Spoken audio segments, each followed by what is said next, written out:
Lau hilabeteko mobilizazio mugimenduaren eta hilabete eta gutxiko etenaren ondotik erreten erreformaren kontrako borrokak hitzordu berri batu gaurko egunerako deitu den grebarekin.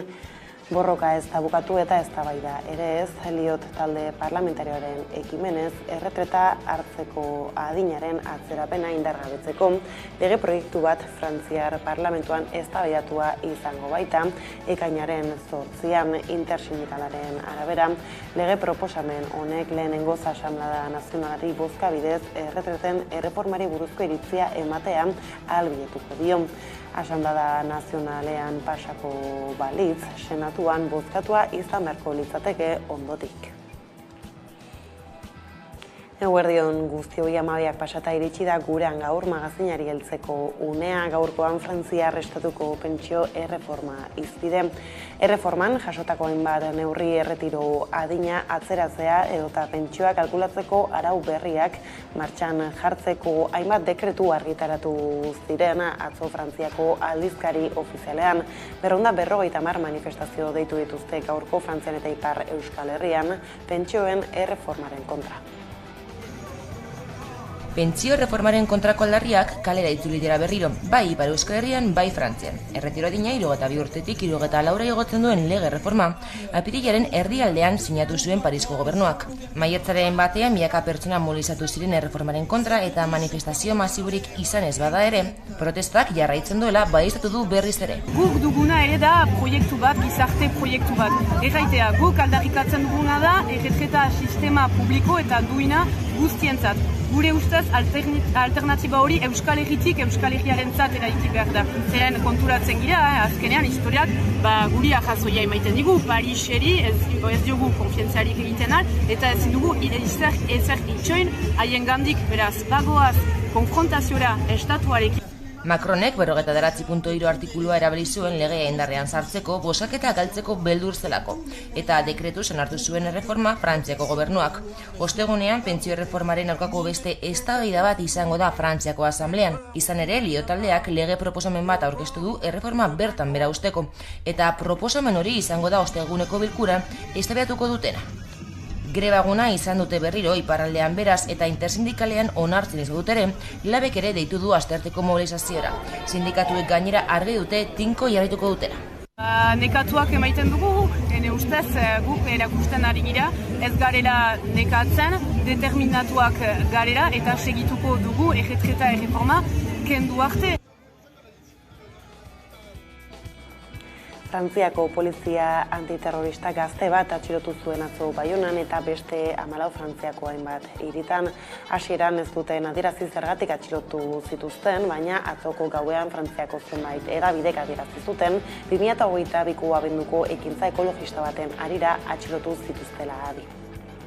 Nazioa goizeko 6etan gertatu da, etxean konkretuki, imen gure esemearetak.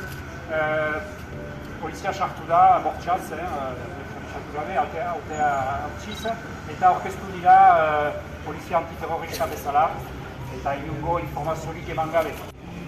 Dakikun arabera, 10 tokitan, 15 pertsona atxilotuak izan dira, eta horietariko bat Euskal Herriko militanteak.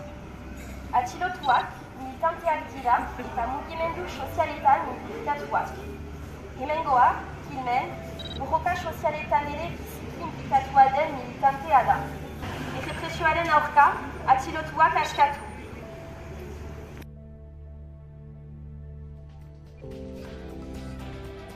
Eta Ipar Euskal Herrian garela larun batean ezoiko biltzar nagusia egin zuen Euskal Herria Baik eta hartan kide gehienak Frantziako senaturako hauteskundetarako ezkerreko aliantza bat osatzaren alde azaldu ziren.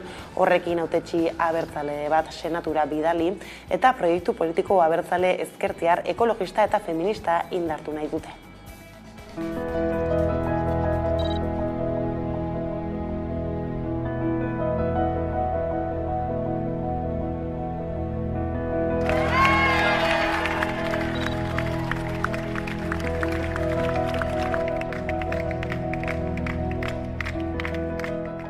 EH bai ez da sekulan aurkeztu senatorial hauteskundeetan.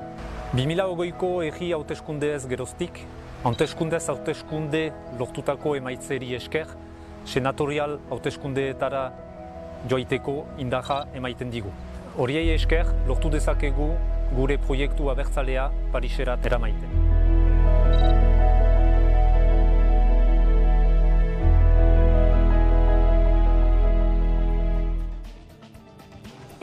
Hauteskundez ere Euskal Herria Bilduk jarraikortasunaren aldeko apustua egingo du Espainiako gortetako hauteskundetan aurkeztuko dituen zerrendetan. Zerrenda aurkeztu zuen atzo Arnaldo Otegi koordinatzaile nagusiak, adi jarraian xehetasunetara.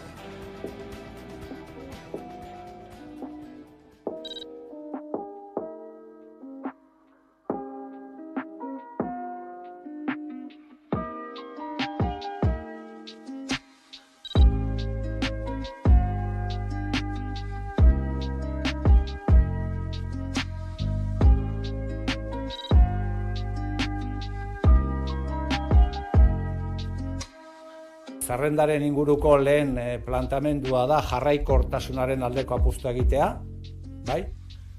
Uste dugulako oso lan ona egin dela legislatura honetan Madriden, zentzu askotan. Uste dugu balore ziur bat izan garela Madriden. Uste dugu gure babesa politika sozial aurrerako hoiei oso baliogarria izan dela eskubideak berreskuratzeko Euskal Herrian eta Euskal Herritarrek eskubideak berreskuratzeko, eta zentzu horretan gure lehen erreflexioa eta gure lehen erabakia mahai politikoan izan du da jarraikortasuna ematea gure zerrendei.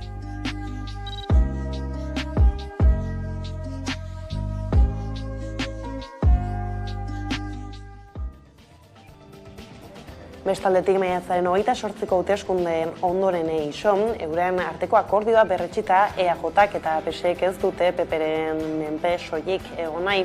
Elkarrekin Podemosen aukera ez dute baztertu nahi.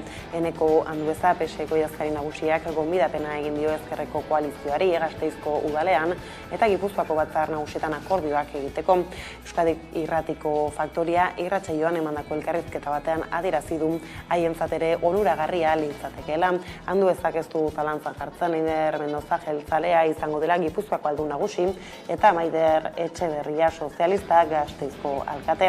Bi alderdien arteko akordioaren arabera bietatik boto gehien duen zerrendako hautagaia babestuko dute batak zein besteak, baina bi erakunde horietan ez dute gehiengo osorik bermatua oraingoz. PPek edo Elkarrekin Podemosek ziurta ditzakete bi inbestidura horiek. PP babesteko prestago, baina bi aukerak irekiak izatea irudikatu nahi dutenez, Elkarrekin Podemosen gaineko presioa handitu egin da.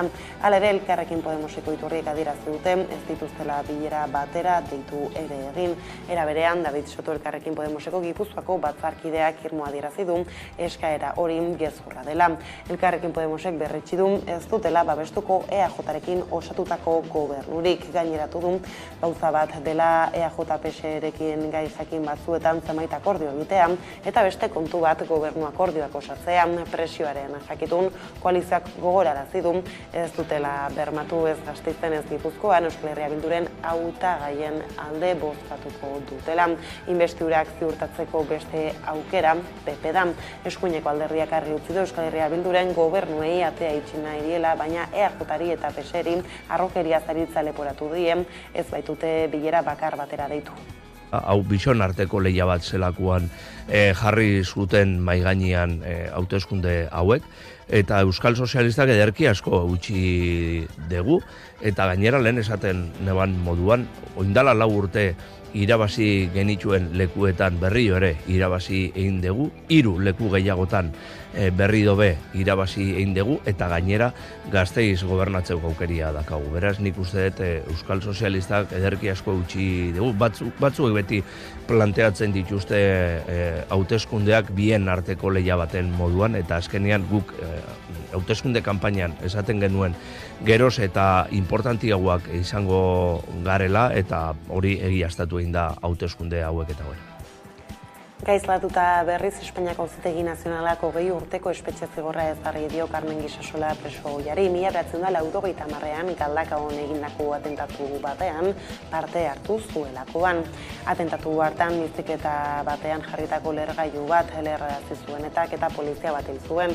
Gisasolarekin batera epaitu zituzten Oskar Abad Palacios eta Jose Ramon Martinez eta errugabetzat jo zituzten haien kontrako froga bakarra polizia etxean egindako deklarazioa zelako.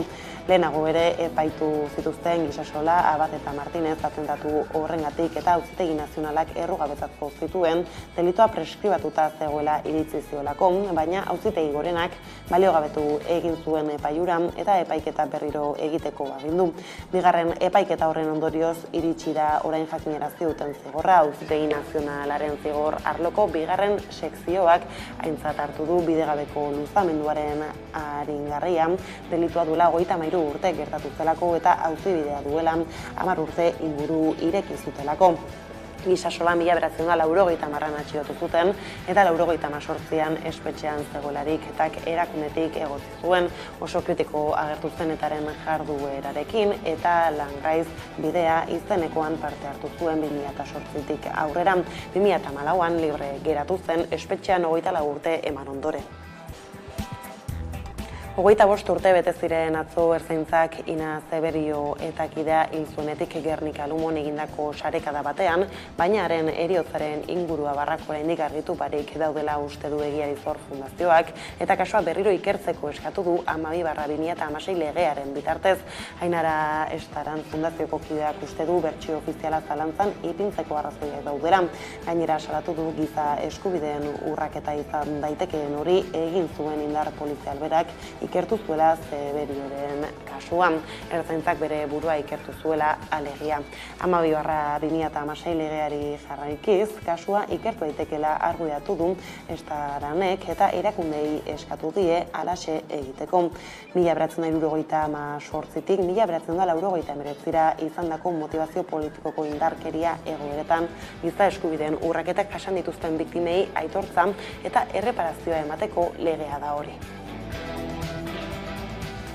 Bestaldetik hezkuntzari helduta, Eusko Legebiltzarreko Hezkuntza Batzordean lege proiektua zorrozteko eragileen ekarpenak jasotzen segitzen dute. Besteak beste, Beñat Amenabar Euskal Herriko Unibertsitateko Hezkuntza Fakultateko dekanoa eta Nagore Ipina eta Carmele Perez Mondragon Unibertsitateko Hezkuntza Fakultateko irakasle eta ikerlariak izan ziren atzo batzordean legeari zein zuzenketa egingo lizkieketen zehazten erne.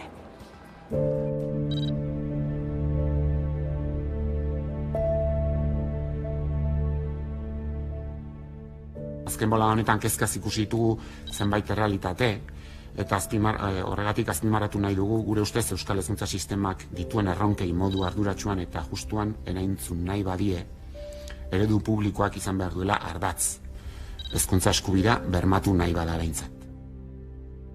Tokian tokiko hizkuntza proiektuak definitzea komunidadearekin batera izan be hezkuntza testuinguru bat da. Eta komunidade guztiaren ardura da hizkuntz perfil hori lortzea. Transferentziak egiteko modua, hizkuntzak ikasteko eta irakasteko modua da sakondu behar duguna irakasleekin.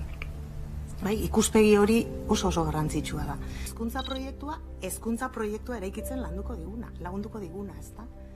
Eta kontuan izan, prozesu bat izango dela.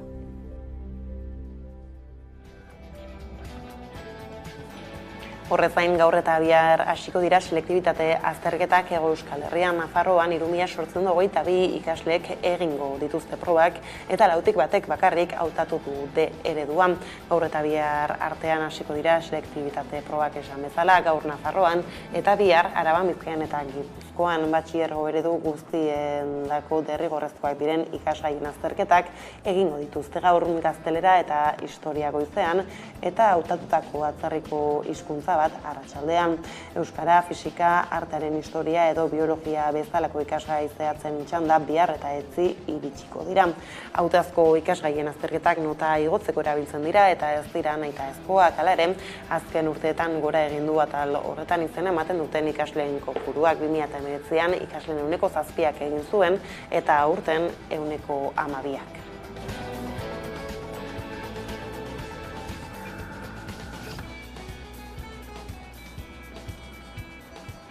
Lan gatazketara bueltan greba eguna izan zuten atzo Michelin multinazionalaren Gasteizko eta Lasarte Oriako lantegietako langileek eta sindikatuek adierazitakoaren arabera ekoizpena guztiz geratzean lortu zuten zentro bietan Nerea Garcia. Goizeko 5:00 hasi dira lehenengo elkarretaratzea Gasteizko eta Lasarte Oriako lantegietan. Gasteizen zentraleko iturriek El Correo egunkariari adierazi diotenez, ekoizpen lerrotan 83ko jarraipena izan du grebak.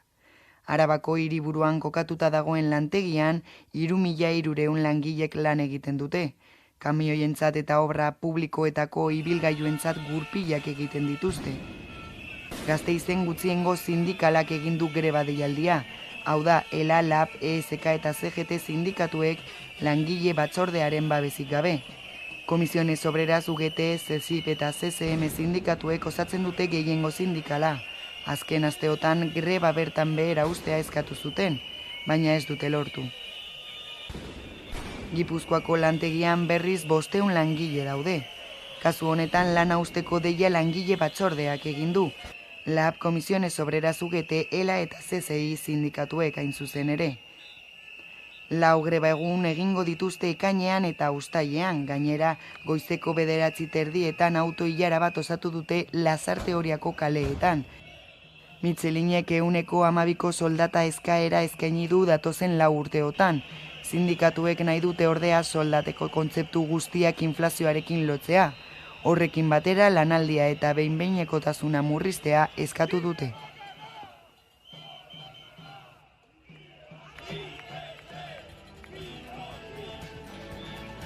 Arabatik Gipuzkoara labanak eskuan sortu dute Gipuzkoako ostalaritzan lege hausteak salatzeko plataforma LAB eta ESK sindikatuek eratu dute eta lurraldeko ostalaritzako lan hitzarmen berria betearaztea izango da haren helburua.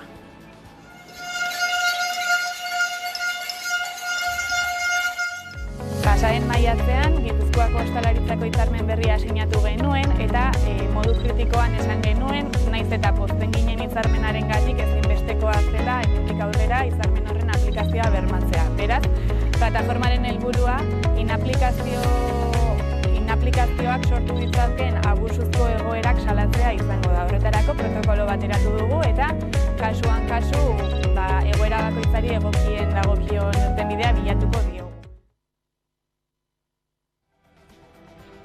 Eta Gipuzkoatik Nafarroara lurraldeko azken berria gureganatzeko Leire Martinez kazetari dugu kameraren beste aldean. Eguerdion, Leire. Kaixo, Karo, zer moduz? Kaixo, tira, lehenik eta behin makroetxaldeetaz arituko gara, Leire. Bai ede odietak Kaparros onduen makroetxaldaren handitzaren aurkako helegitea aurkeztu dute, zer gehiago dakigu? Hori da, makroetxaldeen aurkako plataformak bi helegite jarri ditu Nafarroko gobernuan, izan ere, bai edo horietako enpresak Kaparrosoko ustiapena handitu nahi du eta horretarako abereek dituzten hondakinak tratatzeko proiektu bat aurkeztu du. Baina plataformaren arabera, bai edo hori eta enpresak egingo duen handipen hau, legearen mugak saihesten ari da.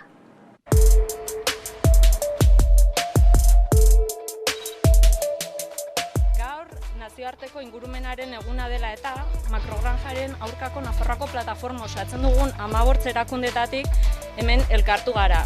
Nafarroako gobernuko, landa garapeneko eta ingurumeneko kontseilaritzaren ebazpenaren aurkako 2 gora errekurso jartzeko.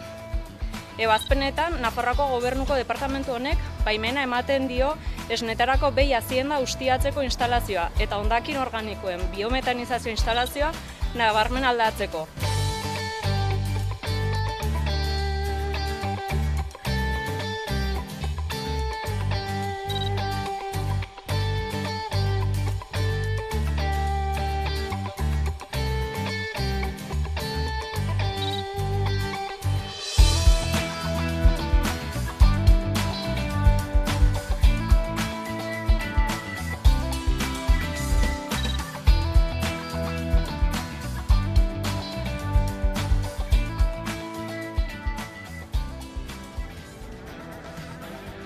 Eta Iruñera joko dugu orain Leire, izan ere hilabete bat besterik ez da falta Sanferminetarako giroa atzematen hasi alda. Bai, eskalerika famatuan gaude, gaur eskainak 6 ditu, eta justo gaur Sanferminak iristeko hilabete bat da, justo hilabete barru egongo gara ja festari hasiera emanez, eta gutxi faltanez hasi dira Iruñan ere jaien azpiegitura montatzen. Gure gibelean ikus ditzakegu ja entzierroaren esiak nola paratu dituzten, bertzalde ere udalak Gaztelu plazan egingo dituen kontzertuak iragarri ditu, horien artean ETS Domirenia Gris, eta bukatzeko ere Enrique Maia gure alkateak iragarri du Osasunak txupinazoa botako duela. Hilabete falta da munduko festa hoberenei hasiera emateko. Eta dagoeneko azpiegiturak paratzen hasi dira hiriko zenbait zokotan. Horietako bat, Sanferminetako entzierroaren esia da. 858 metro biltzen ditu. Gaseko ikuiluetatik zezen plazarainoko bidea egiten du. Funtzioa eraikinak ez dauden tokietan zezenak ez pasteko balio du. Esia gainera bikoitza izaten da. Tartean, mediku udaltzain zein kazetarien bidean zehar pasteko aukera izan dezaten. Udaletxea aitzinean dagoen esiaren pusketa hau hiria bisitatzen dutenendako atrakzio turistikoa izaten da, eta gainera selfieak egiteko toki paregabea.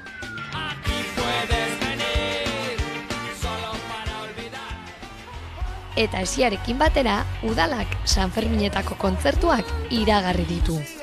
Gaztelu plazan joko duten taldeak, Ana Mena, Merina Gris, ETS, Fangoria, Dani Fernández, Funzoan Babiloud, La Señora Tomasa eta Lágrimas de Sangre izanen dira. Hori gutxi balitz, Iruñeko alkateak errandu, Sanferminetako txupinazoa Osasunak jaurtiko duela. Sanferminetarako elementuak bilduz doaz, eta iruindarrak festarako irrikitan dira.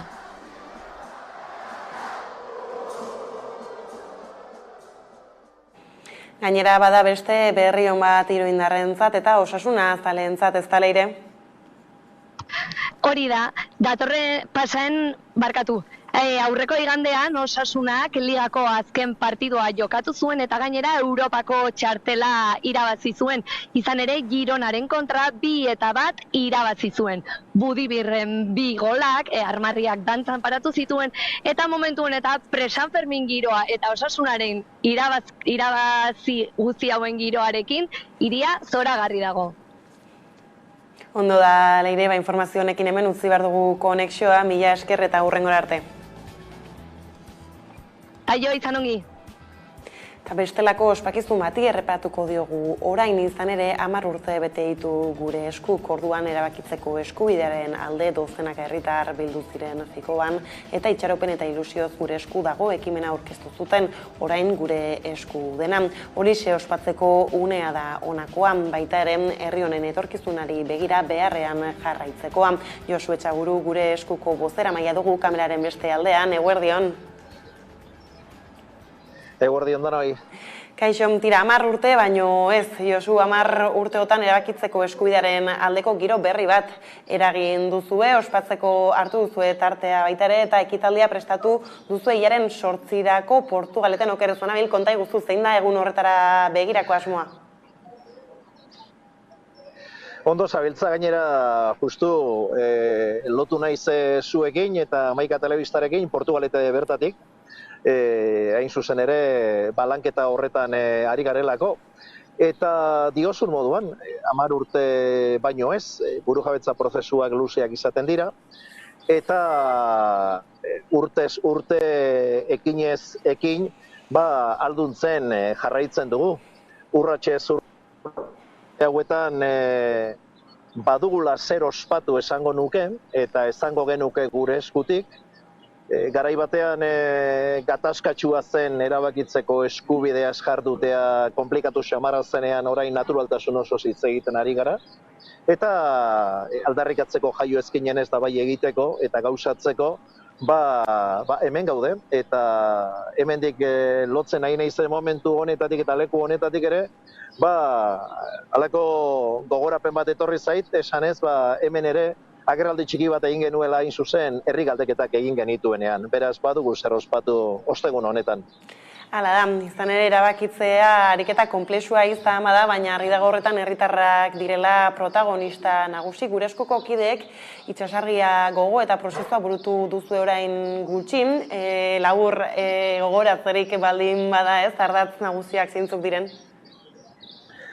Nik esango nuke lehenengo eta behin gure eskuk egiten duen eta jarraitzen du proposamen hori euskal gizarteari bideratzen Euskal Herri osorako proposamen bat dela. Gure esku bere burua eragile subiranistatzat jotzen du, herri erronka gisa planteatzen du kontu guzti hau eta erabakitzeko prozesu hau irudikatzearena, elkarrekin egin beharreko bidea da, eta baita ere nik esango nuke herri akordio zabalen aldekoa. Eta honi lotuko nioke burujabetza materialak eta burujabetza formala lotzeko alegin nagusi bat egingo dugula datozen urteetan. Aipatu duzu hor bidea tarteka, ez? Orain zein da erronka nagusia ez dakit, ez? Epe hitz egiten dugunean, ez? Askotan hitz egiten dugu nola prozesua berez luzea bada, 10 urte baino ez, hortik ere badatorri zena, hala ere? Zeintzu diren, urrengo urratsak. Urrengo urratsak badago kontu bat ekidin ezina dena. Eta bata da herri honek duen erabakitzeko borondatea. Eta berandu baino lehen egokia litzateke horri irtenbide bat aurkitzen saiatu eta lortuko bagenu. Egin ditugu gure eskutik 10 urte hauetan erabakitzeko eskubidea aldarrikatzeko hainbat eta hainbat ekimen. Tartean eta seguruenik irudikatu gendun bi gizakate horiek izan dira mugarri. Erakutsi dugu baita ere herritarrok gai garela 208 leku diferentetan herri eta eskualdeetan herri galdeketak egiteko, eta baita ere aldarrikatu duguna da, kasu honetan Euskal Autonomia Erkidegoko legebiltzarrean, behar dituguna dela tresnak, erreferendum hori gauzatzeko tresnak. Bera, datozen urteetan, prozesu hori irudikatu beharra dugu herri gisa. Horregatik esaten dugu herri erronka dela, eta eperik norbere buruari jarri gabe, baina adostasun asko josi beharko ditugu berriro, eta guztion artean erabakitzeko bide hori eta prozesua nola egingo dugun irudikatu. Hori urrats garrantzitsua izango litzateke datozen urteetan. Eta mobilizazioen aldetik edo jendearen atxikimenduaren aldetik bide horretan beste hitzordu bat badugu aurtengo turrean, dena prest al duzue? Dena dago prest. Eta egia da gatozela Pirinioetako bidea argistatzetik, 300 gailur argistatzetik, eta orain turrean sartuko gara. Eta turrean sartzen gara gure relatoarekin, da gure ustez relato bakarra den horrekin. Kontua ez da aurreneko 2 etapak leku batetik igaroko dirala eta gero beste estatu batera pasatuko dirala. Ez, 3 etapa horiek eta beste etapa bat ere, hor Siberuako herrietatik eta igaroko dena, Euskal Lurraldeetan emango den ekimena da. Beraz, horretan guk aldarrikatzen duguna da, 7 lurraldez osatutako herri bat garela, eta turra aukera polita izango da, guretzat ere nazioarteari begira, bideratzeko mezu hori. Azken batean, herri bat garela, erabaki nahi dugula, eta horretarako nahi duguna da ikur gisa erabilita, ikurrin uholde bat sortu, baina ez hasiera eta bukaeretan, edozein bazterretan. Beraz, hemendik ere, gure balkoi eta inguruetan ikurrinez jostea, dena ikurrinak izan behar dira, eta ikurrin horrek, ikurra den horrek eta proiektatzen gaituen horrek, saia gaitezen guztiok kalean aldarrikapen hori eramaten. Bai kalera eta nola ez nazioartera. Datozen hitzordu horietara jendea txikitu dadin, mezua azalduta hemen utzi behar dugu konexioa. Josu, eskerrik asko gurekin gaur tartea hartzeagatik, arrakastatsua suertadia egiteke den bidea eta hurrengora arte. Seguru arrakastatsua izango dela eta zeuk ondo esan duzun moduan, herritarro gara edozein prozesu burujaberen motorra. Eta hori, sinestu behar dugu oinarritik eragozpenak eragozpen, baina gure esku dago. Eskerrik asko. Eta honekin iritsira gurean gaur magazinaren lehen atalaren bukaera eguneko elkarrezketa nagusiari heltzeko, beraz ez zaitezte urrutikoan, laster baikara buelta. Gaurko saioan, etxe bizitzaren arazo edo aferari helduko diogu. Alternatibak bilatuz, alternatiba kooperatibo edo kolaboratiboak jarriko ditugu mai gainean. Etxe bizitza oinarrizko behar bat da. Eta horren ondorioz, eskubide bat herritar guztiontzako, betetzen ez den eskubide bat. Etxe bizitza ondasun bat bihurtu da, merkaturatzeko ondasun bat eta negozioa egiteko ondasun bat, eta horri alternatibak bilatuz, elkarlanak daukan garrantzia azpimarratuko dugu. Badakizue, ongi etorri denon topaleku den geltoki honetara.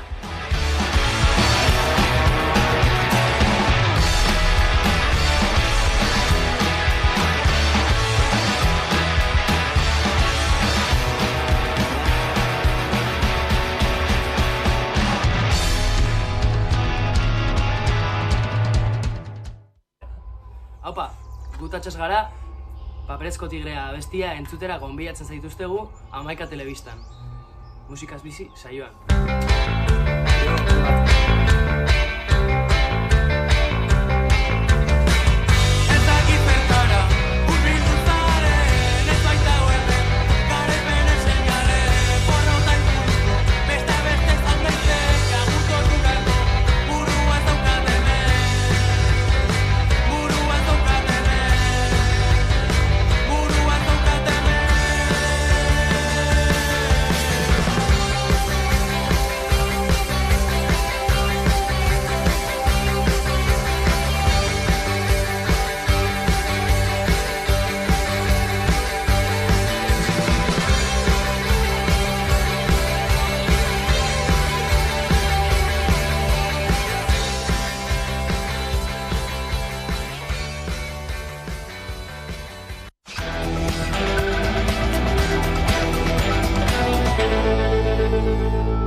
Biterdiak pasata iritsi zaigu eguneko elkarrizketa nagusiari heltzeko unean, eta horretarako hemen dugu gurekin Imanol Telleria, parte hartuz ikerketa taldeko kidea eta baita ere Euskal Herriko Unibertsitateko Politika, Zientzia eta Administrazio saileko zuzendaria. Ondo etorri?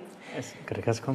Gurera, eta tira, gaurkoan ez, orain gutxi burutu zuen nazioarteko jardunaldi batzuk izango ditugu hizpide, partaidetza ikerketa ekintza eta garapen komunitarioari buruzkoak hain zuzen ere, ez? Izan ere askotan etortzen zaizkigu hasteko agian, ez? Zer nolako pertzepzioak ditugun herritarrok erakundeekin, bere horretan eta asko ez ikusten dugu behintzate artikulu ezberdinetan, ez nola txikipen geroz eta txikiagoa badaukagun, halaxe da? Bueno, bai, lehenengo, bai jardunaldi hauetan eta orokorrean parte hartu ikerketa taldean, parte hartze elektorala ez dugu lantzen, ez? Baina argi dago parte hartze elektoral eskasa hori desafekzio demokratikoaren seinale bat dela, ez? Eta, bueno, askotan ere ikusten dugu desafekzio horren atzetik, ikusten dugu nola elite ekonomiko eta politikoen interesak dauden, eta haiek inkluso bultzatzen dutela. Gure kasuan, beste parte hartze motak aztertzen ditugu, parte hartze politikoa, baina ez partidista edo ez elektorala. Eta kasu honetan, han ekimen kolektibo ezberdinak, garapen komunitarioa, ikerketa ekintza parte hartzaileak, kontsultak eta abar ikertzen ditugu, bai. Egia da agian parte hartza zitzaiten dugunean ere, ez, falta zaigula jakitea, ez, edo zenbateko parte hartze ezberdinak eta, bueno, ez, modalitate ezberdin horiek baditugun, ez, eskuragarri edo behintzat ezagutzeko, eta zentzu horretan, ez, aipatzen zenuen nola parte hartze politiko horretatik ez haragoko beste hori hartzen duzuen edo hartu duzuen aintzat, eredu horiek geroz eta ohikoagoak dira? Bai, bueno, hori esan behar dugu, hori ez, 4 urtetan behin bozkatzea, hori partaidetza elektoral hori da, askotan esaten dugu minimoen demokrazia, ez? Minimoen demokrazia, hori, honek herritarren desbinkulazioa handia sortzen duena, baina, badagoela demokrazia bera pensatzeko beste modu edo beste eredu batzuk, zuk esan duzun bezalan. Eta han, arro akademikoan eta maila teorikoan behintzat, kontzeptu batzuk, demokrazia deliberatiboa, demokrazia parte hartzailea bera, demokrazia zuzena, izan daitezke horietako batzuk edo eredu teoriko horiek, ez? Han helburua edo asmoa da minimoen demokrazia hori zabaltzea edo sakontzea, batzutan erabiltzen ditugun termino horiek, ez? Baina hemen arazo badaukagu nolabait, ez? Eredu teoriko edo akademiko horiek ere zehaztasuna behar dute, lurra ikutu behar dute, ez? Eta lurra ikutze hori edo horretarako badaitugu mekanismo eta prozesu parte hartzaileak, ez? Eta han, bai mekanismo eta prozesu ezberdin, mota ezberdinetako esperientzia asko dauden, ez? Ez dakit adibidez garapen komunitarioarekin lotuta plan komunitarioak edo gizarte mugimenduak ekintza autonomoak, bultzaturiko ekintza autonomoak, gobernantza arloan, hau da, politika publikoen diseinuan bere, ere, politika publikoak diseinatzeko modu parte hartzailea, eredu eta esperientzia eta mekanismo ezberdinak daude, baita politika publiko horiek kudeatzeko prozesuak eta dinamikak, edo, inkluso, lehen aipatu dudan beste eredu teoriko horretan, ez, demokrazia zuzenarena, herri kontsultak edo kontsulta instituzionalak, ez? Bateria handia da, holan mekanismo eta prozesu asko, batzutan ere, esaten dugu holan ordena jartzea zaila da, baina lehen esan dudan bezala, importantea da ez geratzea bakarrik ekarpen teorikoetan, baizik eta hori errealitatearekin kontrastatu, ez?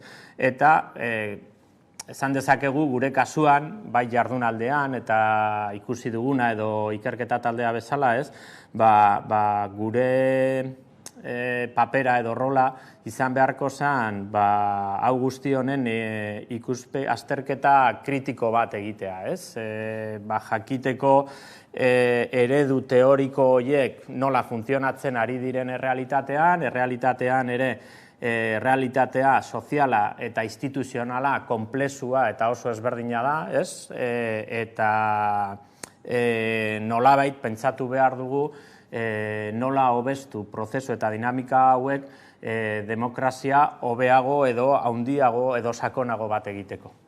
Ez, aipatzen zenuen ez badira prozesuak nun gizarte baten ertze hainbatetan, ez, txerta daitezke, baina horrek lurrartzea, ez, nola ematen den ari erreparatu behar zaio, aipatu zuere tarteka, ez, agian arlo instituzionalean edo gobernantza ereduetan, ez, errazago ez dakit ikusi genezaken edo ez, horre azken urteetan hainbat udaletatik esaterako, ez, ekonomiarekin lotuta agian, parte hartze prozesuak bultzatu dira, horiek nolako arrakasta edo izaten ari dute? Bueno, adibidez, bai, tokiko administrazioan, tokiko gobernuan, udaletan, eta ez, aurrekontu parte hartzaileak oso zabalduta dagoen mekanismo edo izan da, ez, azken urtetan. Berez, ez dakit esatea, modan jarri diren edo modan dauden edo, baina, berez, aurrekontu parte hartzaileak, sortu ziren Porto Alegren, 80 hamarkadan, eta kontuan hartu nolabaitan PT langileen alderdiak bultzatuta, eta honen asmoa zen nolabait politika distributiboak eta justizia soziala bultzatzea eta indartzea, ez? Gaur egun, mekanismo hau oso interesgarria da aztertzeko hau, kolore guztietako alderdiek egiten dituzte aurrekontu parte hartzaileak, ez? Eta adibide gisa, ondo dago, ez? Adierazteko lehen esaten nuena, berez guretzat importantena gakoa ez da zen mekanismoa egiten den, baizik eta zelan edo nola egiten den, edo nola gauzatzen den mekanismo hori, ez? Eta aurrekontu parte hartzaileak, berez, izan daitekela tresna bat errealitatea eraldatzeko eta inkluso hori, politika banatzaileak indartzeko justizia sozialaren bidetik, edo izan daitekela bebai mekanismo bat elite politiko eta ekonomikoak zuritzeko, eta bere politikak aurretik hartutako politikak edo erabaki importanteak zuritzea halako mekanismo batean. Orduan, ikuspegi kritiko hori nik uste dut, oso importantea dela, batzutan nik esaten dut ez izateko aurre iritziak, baizik eta aztertzeko sakon eta ondorioak ateratzea mekanismoz edo prozesu ikusita edo ondo aztertuta. Bai, ez, gainera hortaz aparte beste demokrazia erreskatatzeaz ere aritu zineten jardunaldietan, zein dugu egora ez, edo zergaitik hitz potoloak ere badirelako. Bueno, bai, ez dakit erreskatatu edo desagertzen ari den demokrazia, baina, bueno, bai argi dago, eta hori atera zen jardunaldietan ere, ez, esango nukenik, betiko demokrazia liberala, ez, hainbat aldiz, edo betidanik gizarte mugimenduetatik kritikatu egin duguna, nolabait arriskuan dago eskuin muturreko gorakadaren eskutik, ez? Eta horrekin lotuta, ez?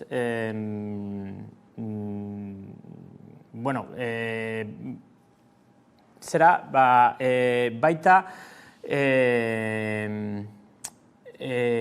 borrokan hainbat urtetan ere, eta feminismoan ikuste dut kasu ona da bebai hori ikusteko, ez? Demokrazia liberal hori arriskuan daiteke, baina baita horrekin lotuta lortutako eskubideak, ez? Eta kasu honetan, kuriosoa da nola feminismoaren kasuan batzutan, orain dela 10 edo 20 urtetako lortutako konsensuak berriro borrokatu edo defendatu behar dutenak, ez? Hemen, analizi ez dut egingo nik horren inguruko dinote analizi sakon bat, eskuin muturreko gorakadarena, faktore eta aldagai asko daude eta konplexua da analizia, baina ematen du nahiko argi dagoela hainbat ikerketan eta eskuin muturrak jakin izan duela gizartearen hainbat ezinegonak bereganatu eta noski bereganatu eta erabili gero babesa eta botoak lortzeko, ez? Eta, eta han, alde batetik horiek lortutako boto horiek eta gorakada hori importantea da, baina botoaz aparte edo gobernatzea lortu edo ez, eskuin muturrak edo beste edo eskuin alternatiboa deitzen dena, hau espektro ideologikoa da, ez bakarrik eskuin muturra klasikoa, baina ja garatzen ari den, zabaltzen ari den eremu ideologiko zabalagoa, ez? Eta nik uste dut beste garaipen bat ere lortzen ari dela, eta da borroka kulturala ideologikoan ere bere diskurtsoak plazaratu eta protagonismo eta ez dakize puntutaraino hainbat gaietan inkluso hegemonikoa bihurtzea, ez? Naiz eta potere instituzionala politikoa ez eskuratu, ez? Eta, eta horren kontra, ez, zer edo horren kontra, nik uste dut alde batetik, lehia elektorala handago eta importantea da, eta han borrokatu behar da nolabait beste alternatibak ere eskaintzea gizarteari. Jendearen ezin egon horiek aipatu ditugunak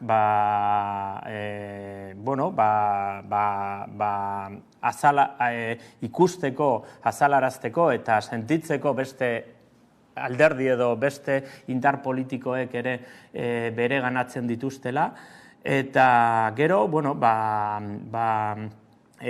borroka kulturala edo ideologiko horretan, nik uste dutan, gizarte zibilaren eragileak, ez bakarrik gizarte mugimenduak, bai ez, noski, baina horretaz aparte esango nuke gizarte zibila orokorrean baita, ez, aurre egitea diskurtso honi be bai, ez, eta balore eta praktika demokratikoak, eguneroko balore eta praktika demokratikoak nik esango nuke askotan egiten ditugunak ia konturatu barik, balorea eman, indartu eta konfrontatu beste diskurtso reakzionario eta antidemokratiko horien aurrean. Eta bide hori egiterako orduan, ez, partaidetzan eta ez dakit ez eredu komunitarioetan oinarritzen denez, bide horri heltzerako orduan, nondik ez dakit ez, hasi behar dira pausoak, zer egon behar da oinarrian bertan? Bai. Bueno, argi dago, partaide parte hartzea, eta partaidetza horrela planteatuta, bai izan daitekela, bide horretan indartzeko, egia da ez bakarra, beste arlo batzuetan bai, esan dugu elektorala, komunikatiboa eta hainbat egin behar dela bai, naiz eta azkenean ere, danak nahiko loturik dauden, pentsatzen dut nik, baina, bueno, jartzearen edo konkretatzen horrekin, bai, bueno, adibidez, garapen komunitarioa, garapen komunitarioan oinarritzen da kolaborazioan, eta nik esango nuke elkartasun eta kolaboraziorako baloreak praktikatzen direla, askotan diskurtsoa handirik gabe, baina praktikan jartzen dira, eta praktika hauek nolabait, esango nuke, funtzionatu daitezkela aterki bezala demokrazia eta justizia sozialaren diskurtsoak eta dinamikak babesteko. Eta hori gauza txikietan, esan nahi dut, garapen komunitarioko, auzoko edo herri txiki bateko edo eskola batean egiten den prozesu txikiak, esan nahi dut, batzutan hori kontuan hartzea, halako arlo txiki edo eremu txiki horretan egiten ditugun gauza guzti horiek, importanteak dira nolabait beste gizarte bat eta izateko aterkei hori beste eraso horren kontra. Bai, ez, gainera justu ez, eta lehentxagoa aipatzen zenuen adibidarekin, eskuin muturraren edo ez, eskuinaren ez, asmo eta politiken gorakada horren arira ere nola agertzen zaizkigu orain behin batean ez, atzean ere aipatzen ziren ertzak edo baztertuta agertzen zaizkigun komunitate ezberdinak, ez, nola txertatu horiek eta zerbide da horre egiteko? Bueno, hori bide asko zabalak eta ezberdinak, eta arlo eta logika ezberdinetan ere. Adibidez hori garapen komunitarioa aipatu dugu, baina baita gobernantzarena, lankidetzazko gobernantza edo gobernantza kolaboratiboa izan daitekela bebai. Bueno, esan nahi dut, hasieran ere aipatzen genituen lurra hartzeko modu mekanismo prozesu horietatik ere, pues bakoitzan ere pentsatu zelan bideratu dinamikak kalitate demokratikoa gauzatzeko errealitate horietan, ez? Gainera lehentxago ere ez, aipatzen zenuen ez, nolako eskakizunak egiten diren mugimendu sozialetatik ez eta gero zer bide har dezakete nor zelako kontraesanak ikusten dituzu zuek gehien bat? Bueno, nik esango nuke arlo guztietan ere ditugula kontraesanaz handiak, ez? Eta askotan begirada edo mundu hau ikusten dugunean gizarte edo gizarte zibilaren ikuspuntutik edo gizarte mugimenduen ikuspuntutik, askotan ikusten ditugu instituzio edo administrazioaren kontraesanak. Eta egia da, asko daude, eta batez ere gure administrazio publikoa eta potere politikoa instituzioena pentsatuta dago demokrazia ordezkatzaile batentzat, eta ez demokrazia parte hartzaile batentzat. Eta horrek esan nahi du demokrazia ordezkatzaile horretan herritarrak erabakietatik urrun egon behar direla, eta profesionalek edo politikariek edo teknikariek erabakiak hartu behar dituztela, ez? Administrazioa horrela dago pentsatuta eta antolatuta, baita barne inkluso funtzionamenduan ere, ez? Eta hor, argi dago, naiz eta ideologikoki partaidetza bultzatu nahi, askotan eremu horretan dagoen jendea oztopo eta kontraesan hauek topatzen dituela, ez? Baina, nik bebai esango nuke gizarte mugimenduetan edo gizarte zibilan ere kontraesan asko ditugula. Ezin dugu ere pentsatu modu oso nire ustez simplegi batean, ez? Non, han gauza txar guztiak daudela administrazio edo instituzioetan eta gauza on guztiak daudela gizarte zibilean eta gizarte mugimenduetan. Gizarte mugimenduak eta gizarte zibila da, bebai gizartearen izpide bat, eta han ere ikusten dira elementu, askotan adibidez, aspalditik feminismoak salatutako logika eta portaera matxistak, badaudela, bebai ikuspegi klasistak, badaudela onartzen ez dugun arrazismo edo xenofobia, naiz eta ez onartu, ez? Hori guztia hori ere badagoan, eta kontraesan horiek ere badaudela eragile ezberdinetan. Guk esaten dugu askotan, prozesu parte hartzaileak onak direla, transparenteak izateko denok, eta nolabait eragile bakoitzaren kontraesan edo arazo horiek ikustarazteko prozesuan bertan. Honekin etortzen zaigura ziurrenik alakoak ez lurreratu direnean eta aipatzen zituen desadostasun horiek ez agerian geratu izan direnean erreparatuko zeniotela asko ere ez bitartekaritza horri. Bai, zeni, askotan ere, baita esaten dugu ez, prozesu parte hartzaile batean edo gobernantza zare batean, desadostasunik ez badago malo, ez? Esan nahi dute azkenean, eta askotan ere, ohitu garela nolabait eraikitzea espazio hauek, bakarrik gure lagunak edo gu bezala pentsatzen dutenak egoteko, ez? Eta ikuspegi demokratiko batetik, aniztasuna egongo da, eta aniztasun hori baldin badago interes ezberdinak, kontrajarriak edo osagarriak ere egon daitezke, baina beti gatazkak egongo dire.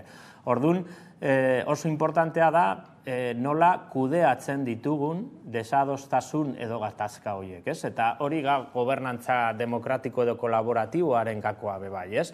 Ez pentsatzea konsensu batera ailegatuko garela, baizik eta lortuko ditugula ezberdinen arteko akordioak gauzak aurrera eramateko edo kasu honetan esan nahi dut adibidez gobernantza sare bat baldin badago, politika publiko horiek aurrera eramateko.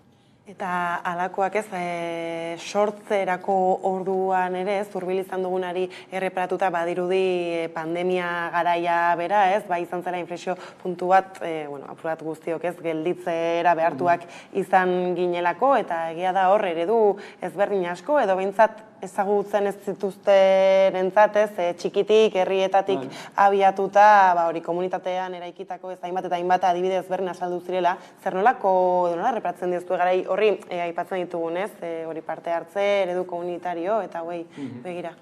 Bai, behitu guk berez eginen, parte hartu zen ikerketa taldean, ikerketa ezberdinak egin ditugu honi buruz, eta bat adibidez bai zentratuago gizarte mugimenduen erantzunan, eta beste bat, ni horretan parte hartu nuen gehiago, orokorrean gizarte zibilak edo sare komunitario ez formalak emandako erantzunetan, ez?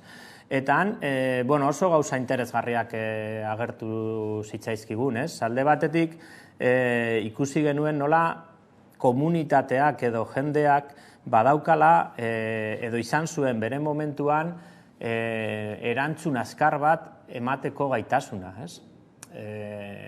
Gu hori aztertu eta hori ikusi genuen, gehienetan administrazioa baino lehenago edo azkarrago erantzunak emateko aukera edo emateko gaitasuna izan zuen, barkatu.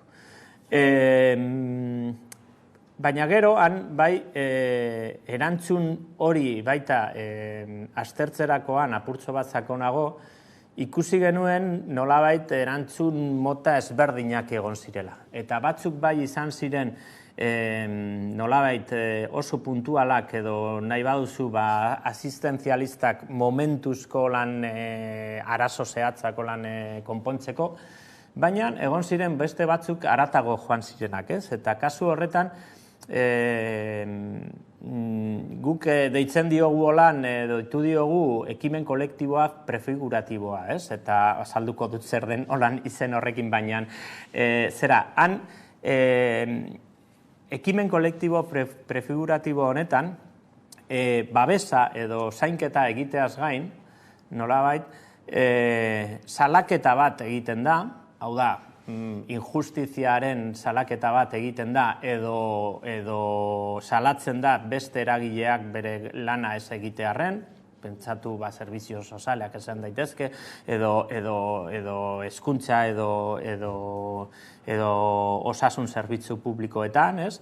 Eta gero, inkluso hirugarren elementu bata babesa edo zainketa, bestea salaketa edo protesta, eta beste, hiruki bat izango balitz bezala, beste bat kolaborazioa politika publiko hobeagoak egiteko.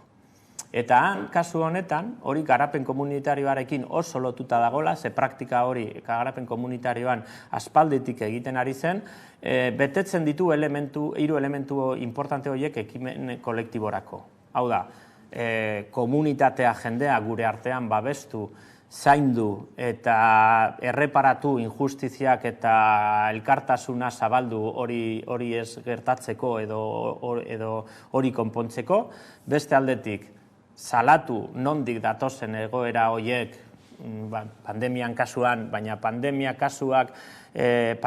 berak azalaratu zuena izan zen desberdintasun soziala, ez?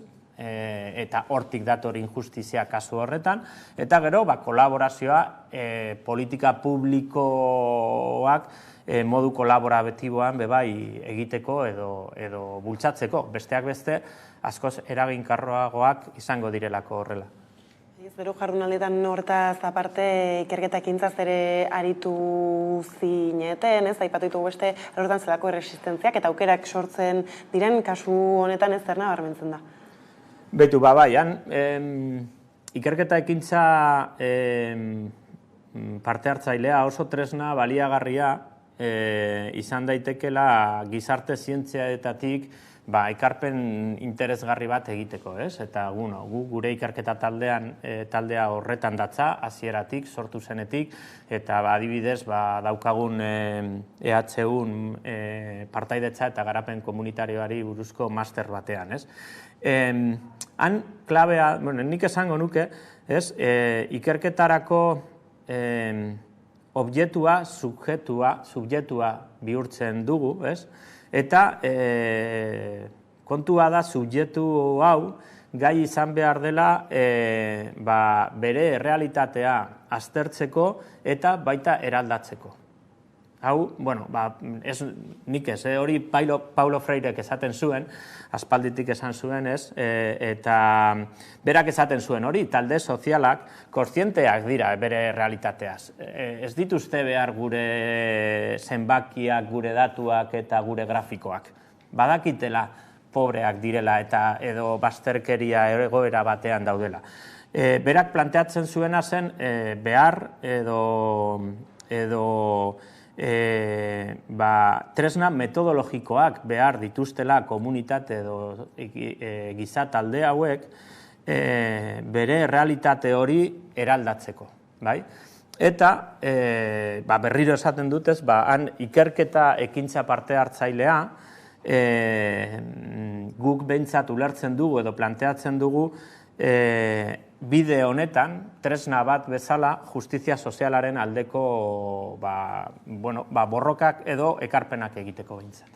Ez duena bada adibide bat, gero aipatu dituzu beste batzuk, ez, nola jardunaldietako ildo nagusi horiei ez, ekarpena egin, eta horiek aztertzeko ez dakite, askorako ematen du gai honek bere orokorrean, ez, eman ditugu pintzela batzuk, ez dakite honekin, ez, afera hauei helduta zein bide ikusten duzuen egin daitekeela, egin dezakezuela. Niri tokatu zitzaidan nolan agurtzea edo amaiera, jardunaldian amaiera holan parte hartzea edo agurra egitea. Eta gogoratzen dut, esan nuen, eta nire beste lankide bat, Igora edo asko lan egiten zuen, nik baino askoz gehiago jardunaldietan, oso pozik bukatu ginela, baina oso nekatuta bai. Eta zentzu horretan ere animatu nahi genuen jendea, batez ere estatuko beste ikerketa taldeko kideak, Bartzelonan, Madrilen, Andaluziatik ere edo Zaragozatik etorritakoak, jende asko bai etorri zen Hego Amerikatik, eta han bai badaukagu Klaxoren bidez kolaborazio bat, ez? Baina, zer egin behar dugu? Jarraitu eguneroko lan horrekin, azken finean ere gure ardatza edo gure hiru hanka oso argi ditugu hasieratik, alde batetik da hausnarketa esan dezakegu akademikoa edo ekarpen akademikoak edo teorikoak egitea arlo honetan, hori, esan dezakegu, unibertsitateko biblioteka edo bulegoetan egiten dana, baina gero formakuntza bai, eta horretarako martxan daukagu partaidetza eta garapen komunitarioaren masterra, urtero lan, gero eta jende asko pasatzen dela hortik, tokiko administrazioko teknikari, politikariak, gizarte mugimendutako jendea, formatzeko eta oso giro polita interesgarria, praktikak egiten dira, eta nolabait formakuntza gero eta jende gehiago jorratuta eta edo espertuak izateko gai eta kontu hauetan, ez? Eta gero beste aldetik ere kontaktu hori gizarte zibila edo gizarte mugimenduekin eta tokiko administrazioekin ere, ez dakit asesoria edo kolaborazioa lana egiteko sektore edo eragile ezberdin hauekin, beti konpartitzen badugu balore minimo edo filosofia horiek bultzatzeko prozesuak bide horretan, ez? Ikusten dugu hildo hauei segida emateko badirela aukerak Euskal Herrian. Bai, asko, esango nukenik, gizarte mugimenduek, hiri mugimenduak edo gizarte zibila askotan erreklamatzen du, holan hau bultzada, demokrazia parte hartzailearen bultzada hori, eta administrazioetatik, administrazio batzuetatik ez asko, edo ez ebez, eta beste batzuetatik egia esaten, baita badago interesa eta gogoa sakontzeko eta bultzatzeko halako dinamikak eta esperientziak. Honekin hemen utzi behar dugu elkarrizketa, Imanol, mila esker gaurrekin tartetxo hau hartzarren, hurrengo arte. Eskerrik asko zuei, hurrengo arte, bai. Eta orain jarraian eguneko solasaldiarekin bueltatuko gara. Kaixo. Oskar eta biok hemen, Oskar eta Etxaun, TRB-tik, abesti bat aurkeztera gatoz. Aurrekoan bizi musika saioan Elektrikaiz kantua aurkeztu bagenuen, oraingoan Mikel Laboaren bertsioa, Baztan abestiaren bertsio elektronikoa dakarkizuegu, espero zuen gustukoa izatea. Eta gogoratu, bizi musika saioa oso saio bikaina dela, zeren gu bezalako artista bikainak ikus baitaitezke bertan. Beraz, ez galdu. Eta eskerrik asko. Agur! Bai, agur!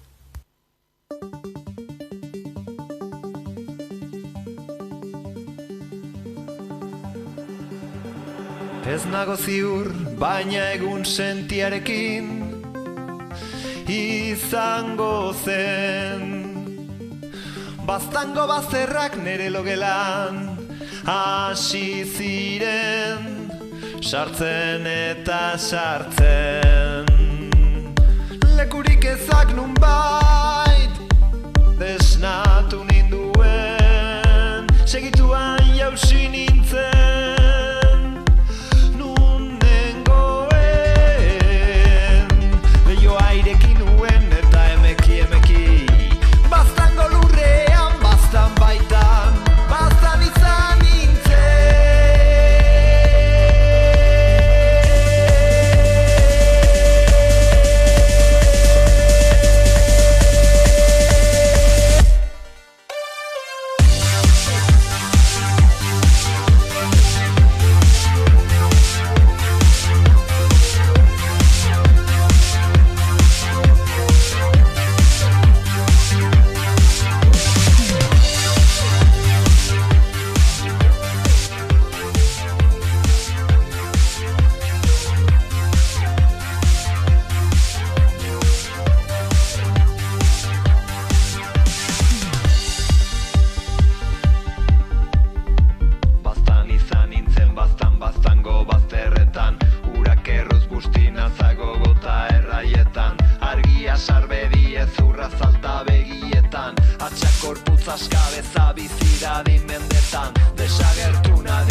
Ordu bata pasata iritsi zaigu eguneko solasaldiari heltzeko unea, eta horretarako hemen ditut albo banatan, Maialen Ferreira eta Carmen Holanda, ondo etorri. Eta hasteko tira ez gaur 14. greba eguna dute Ipar Euskal Herrian eta Frantzian pentsio erreformaren aurkako borrokan bertan, ez azken mobilizazio handiak maiatzaren lehenean burutu zituzten eta gaur espero dute ez ikustea oraindik ere baden indarra ez pentsio erreforma honen kontra egoteko. Ez da egite irudirik edo zerbait ikusteko asterik izan duzuen? Ba, egite ikusten da ez azkenean, erakutsi dute indarra ez dela hultzen, eta jarraituko dutela euren protestak, 14. da.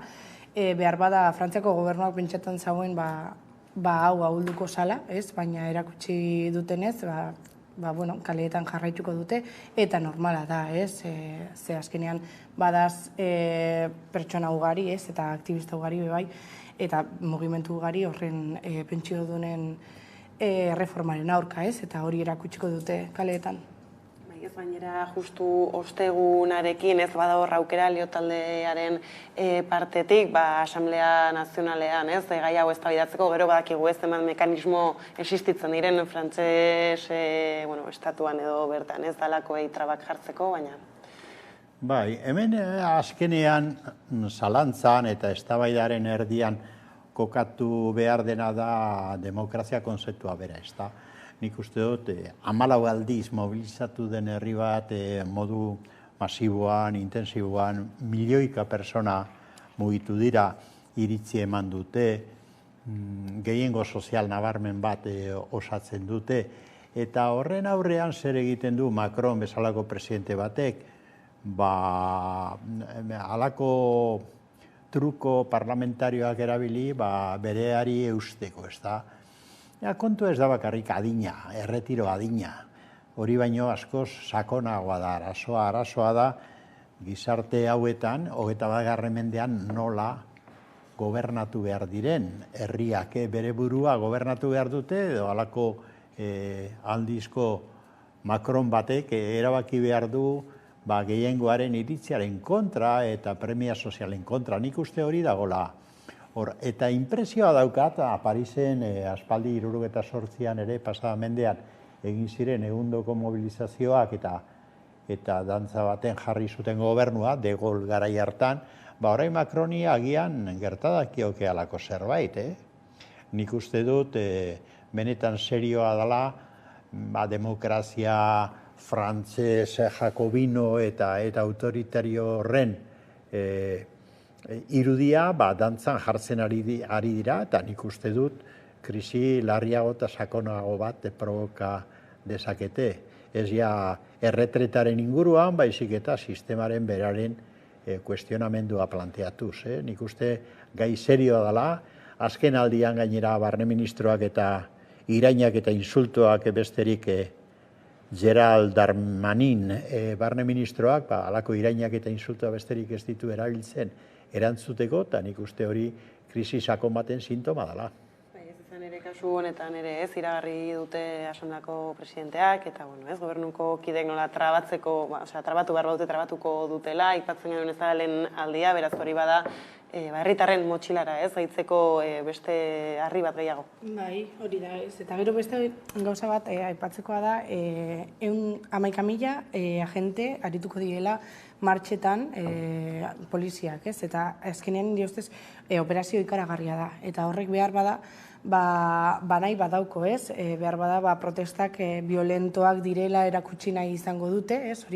Horrelako argazkiak edo horrelako bideoak ikusiko ditugu biharko egunkarietan eta biharko telebistetan, ez? Eta azkenean, hori da, mobilizazioa saputzeko nahi badagoela, ez? Eta azkenean, eurek violentoak erakusten badira edo violentoak baldin badira esaten badute, behar bada frantziar askok esango dute eurekin ezkoaz, baina hori ez da egia, ez? Azkenean, lehengo mobilizazio gehienak baketsuak izan dira, ez? Eta azkenean nire ustez, hainbeste agente kaleetan egotea, zeo zer dauko. Herritarrek eskatzen dute mesez eztabaidatu dadila, arduratzen dituen afera edozein delarik ere, eta hauek kasu honetan ez, poliziarekin entzun dute, eta barne ministroa gainera ez, esaten zuen, atzerritik ultra ezkerti arrasko etorriko direla, eta ez, beharrezkoak direla, zenbat ziren 11.000 indar horiek ez, jartzea. Hori zebera. Begira, historia batzutan errepikatu egiten da, baina errepikatzen denean bigarren errepika hori parodia bat izaten da, ezta? Da orain, barne ministro honek, aipatu duan Darmanin honek, parodia bat egiten du, justu pasada mendean, 78ko mobilizazio famatu hartan, barne ministroak izaten zuen gauza, bera, hemen mugitzen diren guztiak, ils sont tous des juifs allemands, esaten zuen. Hau da, judu alemanak dira, hemen atzetik dabiltzenak. Gauza bera esaten ari dira orain. Kanpotik datozen agitadoreak dira.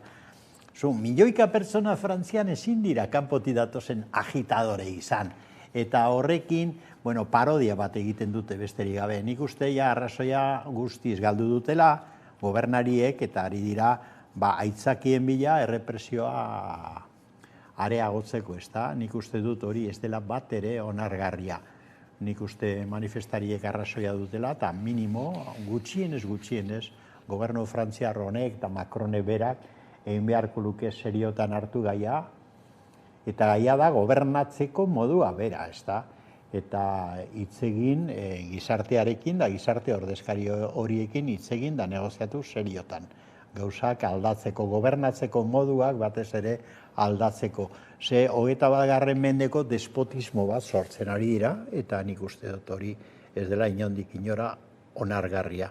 Beraiek galduko dute, nik uste jendeak irabaziko duela eta beraiek galduko dutela azkenean. hori ikusteko dugu beraz, ez? Ostegunetik aurrera izan ere, badirudi bi posizioak jendearenak eta ez, agintarienak nahiko argi badirela. Bai, hori da ez. Baina, nik uste dut Macronek bere reformatan atzera botatzen bada, sentituko dago, boterea pixkat galduko dagoela, ez? Eta horregatik mantentzen da, hainbeste eta hainbeste denbora, horretan, ez? Ez dagoelako nahi, Frantzia gobernu agul bat erakutsi, baina azkenean kaleetan somatzen dana frantsesen realitatea, ez? Azkenean. Eta bera saiatuko da, demokrazia edo alderdi demokrata baten buru esaten denaz, bera izaten bada, markatu, eurekin elkartu beharko litzateke ez, eta mugimenduak behintzat entzun. Eta ez izan hain diktatoriala, non hemen protesta bat reforma bat jartzen dut, bai ala bai. Beraz, adi egongo gara, eta 11.000 polizia aipatu ditugula, Bilbotik irtengo den turrean aldiz, 1.700 ertzain eta 100 udaltzaingo, voluntarioak bitzen dieten ez, beste hainbeste pertsona izango dira. Erkorekak egin du aste honetan iragarpena ala ere bai, eztabaida edo giro nahasi baten erdian egin duela, izan ere badira hainbat eta hainbat ertzain protestan, eta badirudi apur bat eztabaida sozioekonomikotik edo hasi izena, ez?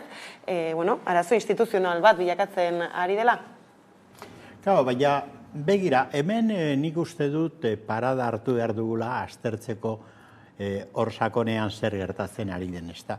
Orain Jaurlaritza oso haserre agertzen da, eta Urkullu berak egundoko deskalifikazioak egin nahi ditu mugimendu horren kontra, eta Josu Erkorekak esaten dituenak, ezta.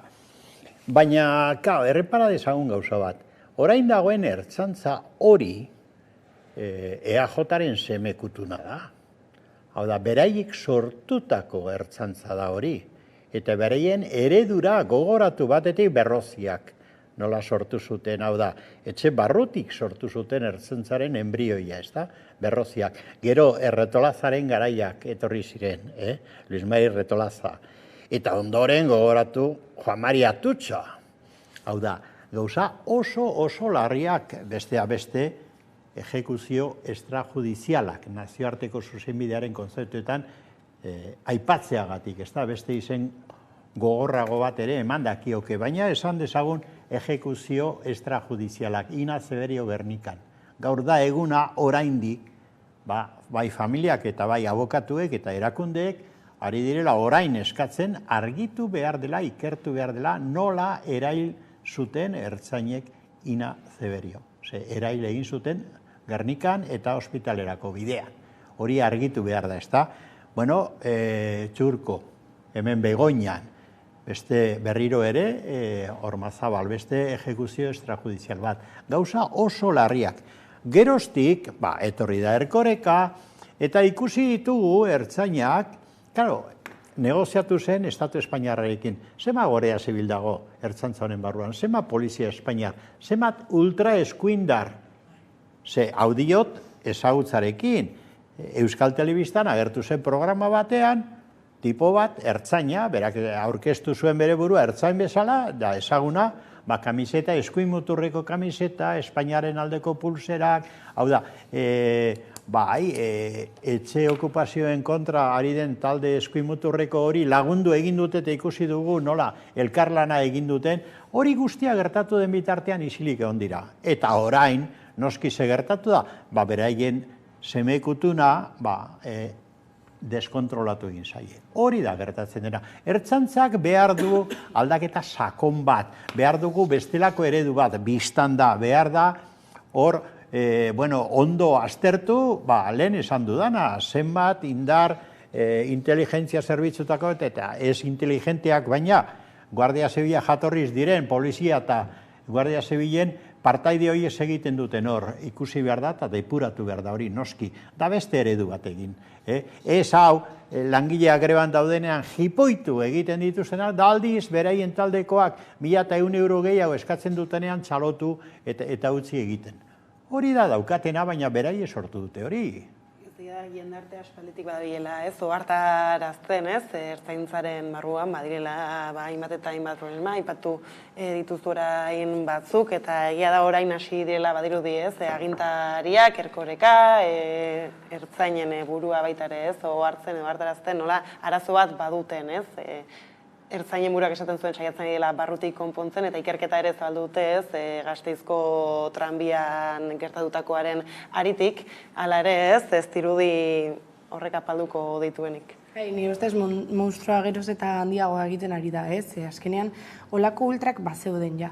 Hemen arazoa da ultra horiek boterea geroz eta gehiago hartzen ari diela, eta orain mugimendua sindikala bat sortu dutela, eta nundi egon da ertzain agente horiek gure artean, eta hori azkenean Tubacek zen protestetan, edo hainbat langileen protestetan ikusi izan ditugu, zer pasatzen da orain?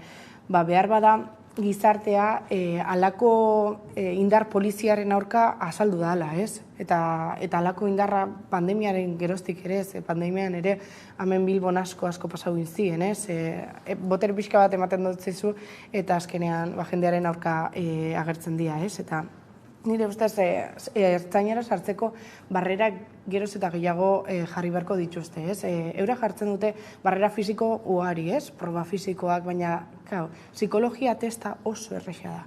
Eta gainera, nik badakitze ze ertzainan ezagutzen dut jendiak, eta testo horiek pasatzako klaseak hartzen dituzte. Hau da, badakite ze erantzun, naiz eta erantzun hori ez joan eurek sentitu edo eurek nahi dutenarekin, eta hori arazo handi bat da, zer sartzen diez, eta gero boterea ematen ari gare ultra batzuei, eta botere hori instituzioaren aurka jartzen da, eta orain erkorekak eta lehendakariak eskuak burura eramaten dituzte, jakinez orain ertzain horiek ez dutela instituzioa ertzaintza errespetatzen, normala da. Urkullu ere agertu da kezkatuta ertzaintzak duen itxura edo ematen nabilen, edo eman dezaken itxuraren gatik. Urkulluk ez du zergatik harritu horrekin. Aldiz, paralismo bat egingo du, ze historiak asko irakasten du, ez da. Jakin behar dugu, ertzaintza hau ez da sortu Franco hil ondoren, Ertzaintza sortu zen, lehenengo jaurlaritzan hau da, Jose Antonio Agirre lehendakari zela, gobernu konzentrazio, gobernu hartan, gerra garaian hor sortu zen. Ertzaintza, ez da. Eta badago novela bat, Juan Luis Zabala idazlearena, Agur Euskadi, eta hor, Lauazeta personaia agertzen da, hain justu ere komandante izan zen agudariena, eta hain zuzen ere Gernikan preso hartu frankistek da Gasteizen fusilatu zutena, laster izango da gainera orte betetzea berriro, ekainaren 25ean modu ankerrean fusilatu egin zutena frankistek, ez da. Lauazeta berpiztu egiten da novelan, agertzen da gaurko egunetan, da harritu egiten da ertzaintza ikusita, eta ertzaintzaren jokabidea ikusita. Horre bazeuka motibo hori, harritzeko, baina Urkulluk ez, lehen kontatu dugunagatik. Hau da, Urkullu ari da azken aldia bereziki, hauteskundeen aurretik, eta ondoren ere ikusten denagatik, populismo merkea, eta oso merkea, eta populismo erlijiosoa gainera esango nuke egin nahian. Eta ez dakiz ze printzipio aldarrikatuz, baina ertzaintza bereien kumea da. Oraingo EAJ-ko buruzagitzaren kumea da ertzaintza. Hori horrela esan behar da. Eta zuzendu behar da, aldatu egin behar da, noski. Izena berak herri zaintza esaten badu, hori esan nahi du ertzaintza, benetan herritarren zaindariak izan behar dute. Eta ez torturatzaileak izan diren bezala, ez langileen jipoitzaileak, eta ez da ere are gutxiago, erailketa extrajudizialak egiten dituztenak, garairik honenetan Guardia Zibilak eta Polizia Espainiarrak egin ohi dituen bezala. Eta ez da guztiz, gruier gazta bat balitz bezala, zuloz beteta eta Guardia Zibilen eta polizien arrak barruan, ez da. Nik uste dut horrek harritu beharko luke Urkullu, baina Urkulluk nunbait harridura almenik ez du horren aurrean. Kusturain ertzainek bultzatu duten gatazka, ez, euren berez lan baldintzekin lotutakoak, ez dira edonolakoak izan ere bakigu zen bateko, ez, prezioak jasotzen dituzten, gurean ditugun indar polizial ezberdinek 1.000 eurotik gorako 1.200 bueltako, ez, igoera eskatzen dute, badago jendea beste esparru batzutan lanean 1.000 eurora iristeko ere, ez, edonolakoak egin behar diren, eta eurek ez, bintzat erkorekak dio lasai dagoela, ez, turraren bueltan, arazorik ez delakoan egongo, ez dakit zerbitzi nola iristen diozuen horri? Ezin da beste gauzarik esan. Ze turra ja badakigu, ez dakit 27 egun falta die bakarrik edo 3 aste, ez, eta orain, nervioso agertzen bada, eurentzat okerrago izango litzateke, ez, baina ni ustez, eta atzoko agerraldian lehendakariak esan zauen, ez, autogobernua dagoela hemen jokoan. Eta autogobernu horri ertzaintzaren boterea ezin dauela galdu. Eta azkenean, 1.000 euro gehiago eskatzea, 2.300 euro kobratzen dituzten agente batzuk, eta gainera sindikatu ez aparte, euren badauki euren errepresentazioa eta eurek erabaki dute ze sindikatu da zen horrez, eta orain mugimendu hau sortzea edo jartzea kaleetan, ez dakit zelan sortu dan, eta ez dakit noraino helduko dan, ez? Baina azkenean, nire ustez, eurak, esan zuten atzo, ez? Lehen arazoa kanpoan zegoen, ez? Zipaioz deitzen zieten haietan, eta orain kaltea edo problemak barruan daz, ez? Eta eurek jakingo dute zelan isildu monstru hori. Ez dakit, eta ez duten gainera, jakin dute hasieratik arazoa barruan zegoela, polizia ereduan. Baina are gehiago esango dut, turraren kasuan, orain erkoreka hor dagoa botatzen eta arroa agertzea, hori ere berriro propaganda da, turra antolatzeko modu egokiagoa, edo behintzat oso egokia izan ziteken, Euskal Herrian badago zaletasuna handia, badaude taldeak, ziklismo taldea daude, herririk herri, eta horiekin kontatu eta modu ordenatu batean antolatu. Hori, hemen karrera asko egiten dira eta jende horrek egundoko protagonismo ona dauka, antolatzen bidetik bide nola joan, eta gero trafiko zuzendaritza bat beharko da, noski. Baina esate, hasta gizeman milaka polizia izango ditugu eta mehatzuka, hori arrokeria faltzua da, nik uste dut, beste metodo batzu behar dira. Aspaldiari gara esaten gobernu hau, jaurlaritza sistema hau eta PNV daukan sistema hau agortuta dago. Zarkitua eta kontraproduzentea da, nik uste, gatazka sortzen ditu osasun sisteman, hezkuntzan, orain ertzantzan ere bai, etengabe arazoa sortzen dabil. Hemen aldatu behar dena da gobernu eredua, gobernu modua eta politika egiteko. Frantzia Macronekin esan dugu, hori are larriagoa da hemen. Nik uste gobernu horiek aldatu behar direla, behar dute relebo bat.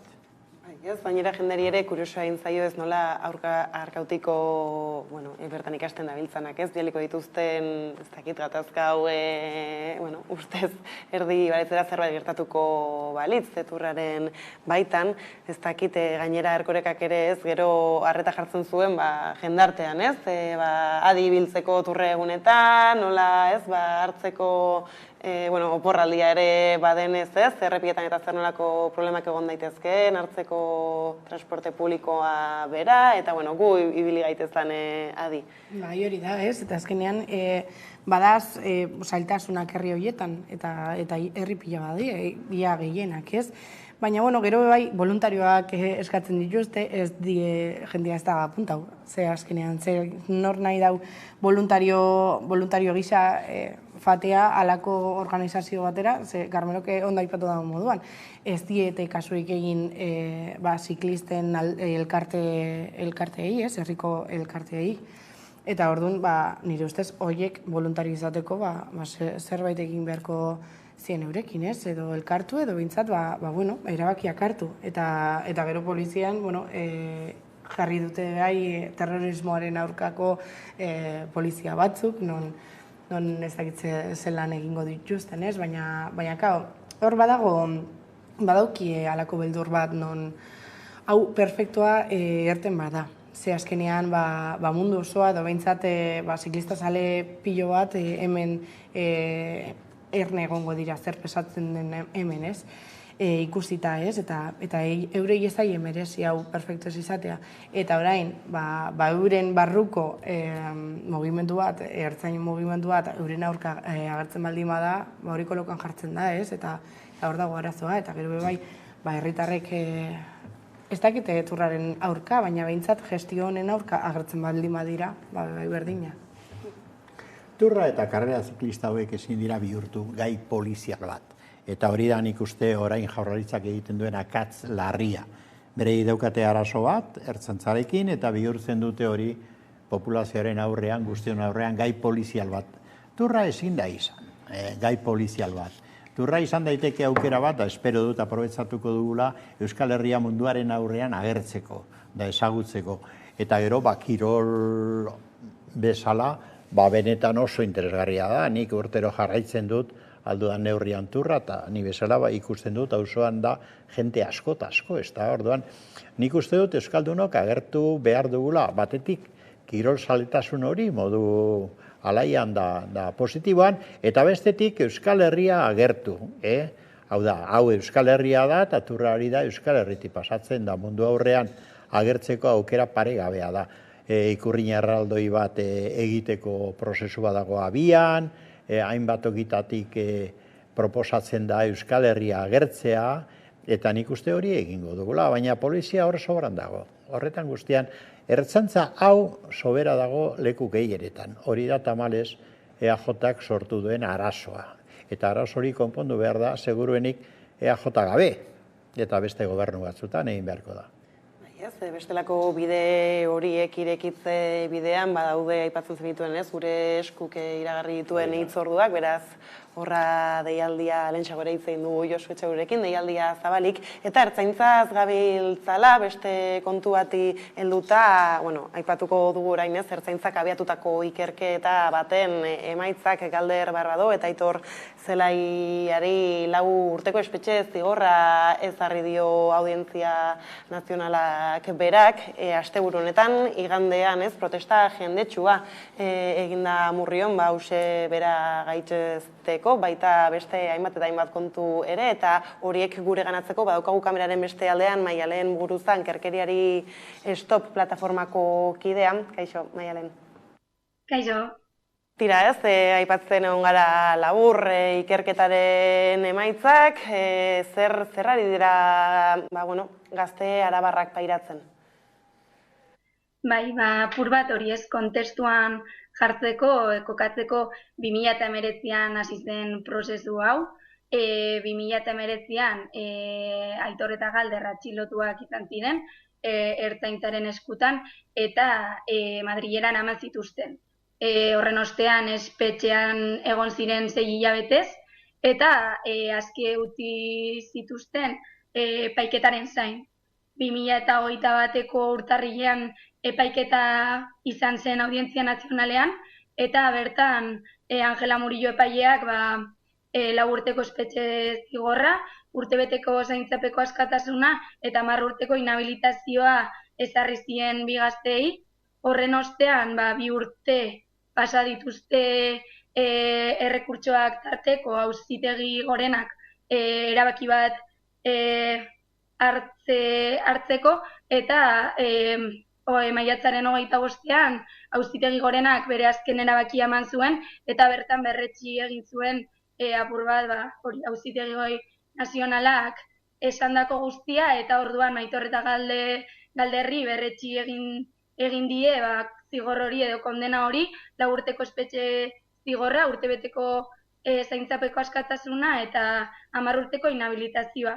Orduan hori 5 urteko prozesu luze bat izan da, eta azkenean Aitor eta Galderren bizitza egon da oso baldintzatua prozesu judizial honek zituen pausu desberdinetara.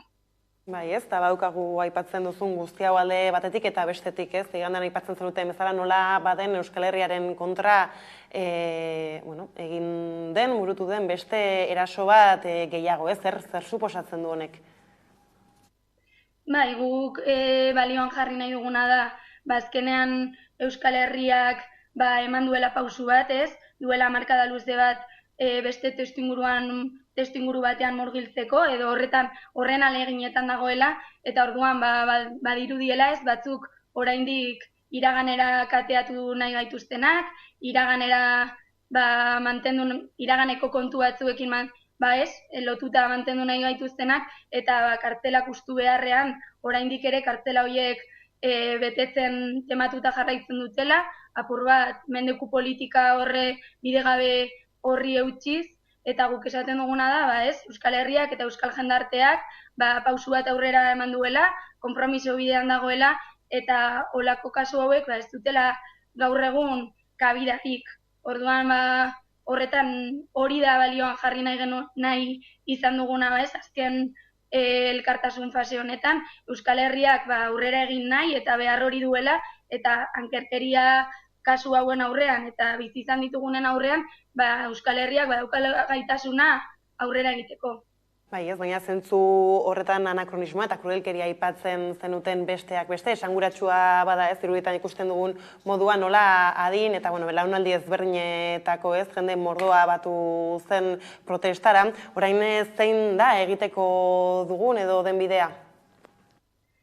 Bai, orain azken elkartasun fase berri batean sartzen gara, eta naiz eta hori ez, azkenean denbora gure kontra jarri izan duen prozesu honek, guk nahi duguna da egoera hau eta denbora ere gure alde jartzea, eta Aitor eta Galderren bizitzak eta baita bere senide eta lagunenak, naiz eta zigor bikoitzarekin eman izan diren prozesu honen luzapen honengatik, guk denbora honetan zehar ere ehundutako eta saretutako elkartasun eta babes hori nahi dugu lau haizetara zabaltzen jarraitzea, eta horretan berrestea, ez? Norbanako eta eragile guztiei dei egiten diegu, orain arte bezala, eskertzekoa izan da benetan jaso den elkartasun sare hori, jarraitzea adi etorriko denari, esan bezala, oraintxe bertan, Auzitegi Gorenak berretsi izan du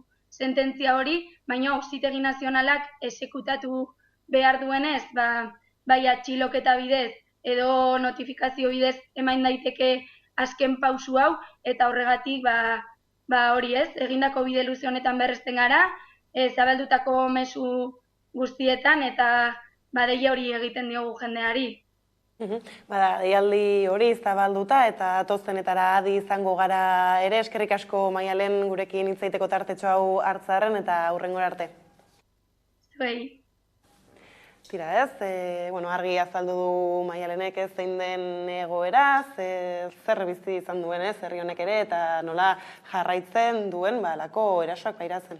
Bai, ez azkenean epaien ideologia pixu asko daukola oraindik ere, azaltzen dute olako kasuak, ez? 2019an hasi izan prozesua, orain arte egondia, enbilo esaten den moduan, kasu hauen epaia edo erantzuna jaso nahian, ez? Eta azkenean, eurek salatzen duten tortura bat izan da eurentzat, trato inhumano bat sentitu edo pairatu izan dute, ez? Eta azkenean, markado luze asko egonda herria honek. Beste testuinguru baten edo murgiltzeko, behintzat alegin joak egiten, ez? Eta azkenean ikusten da oso zaila dela aurrera fatea, olako kasuetan, epaien baten esku baldin badago pertsona batzuen askatasuna, ez?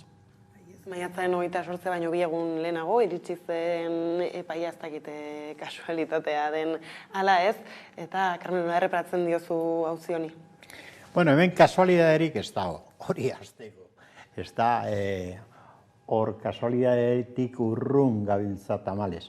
Nik uste lehenengo gauza, aipatu behar dudana da, oso txalogarria eta ikusgarria izan da, Amurrion egin duten mobilizazio hori. Benetan uste dut oso indartsu eta oso ona positiboa dela. Baina Amurrio puntu bada, nik uste datu egin behar dela, ez da, Euskal Herri osora esango nuke, gero eta gehiago edatu behar direla halako erantzunak.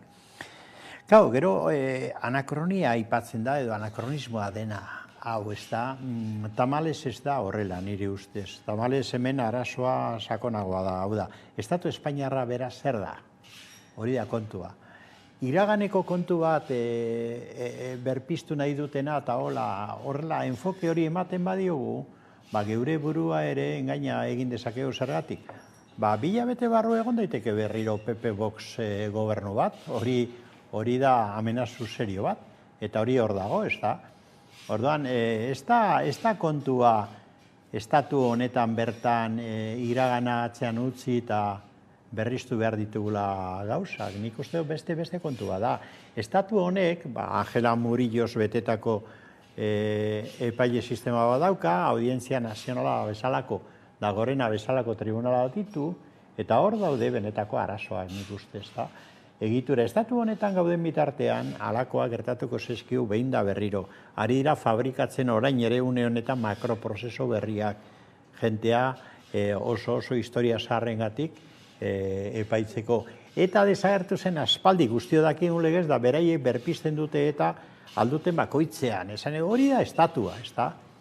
Orduan, hori serioetan hartu behar dugu. Klaro, neurri bien bitarteko, hau da, estatu propio bat behar dugu. Independentzia behar dugu euskaldunok, ez da tontokeria bat hori esatea baizik eta premie bat. Klaro, hori lortzen dugun bitartean neurrik hartu behar dira. Honetan zer? Bueno, elegiteak aurkeztu badago oraindik, elegite berri bat egiteko aukera, eta bitartean libre ustea eskatu, erreklamatu, exigitu, ez da hori batetik. Bestetik, eskura ditugun medioak erabili, botoak ere bai. Bakoitza jakingo du zer den egokiena fasismoa eta eskuina geldiarazteko eta ez daitezen sartu gobernuan. Desde luego, beraik entratuak egiten dituztenak ez dute konfiantza handirik ematen. Baina badira beste indar batzuk da beste botu batzuk agian lagundu egin dezaketenak PP Vox gobernu hori osatu ez dadin. Baina benetako soluzioa izango da gu marko propio bat lortzea. Estatu honek bere baitan darama hau guztia. Eta hori argi euki behar dugu. Bere baitan daraman, ez da anakronia bat, ez da Frankoren garaiko kontu bat, ez, estatu honek bera darama hori barruan. Eta errepikatu egiten du. Eta hori euskaldunok argi euki behar dugu.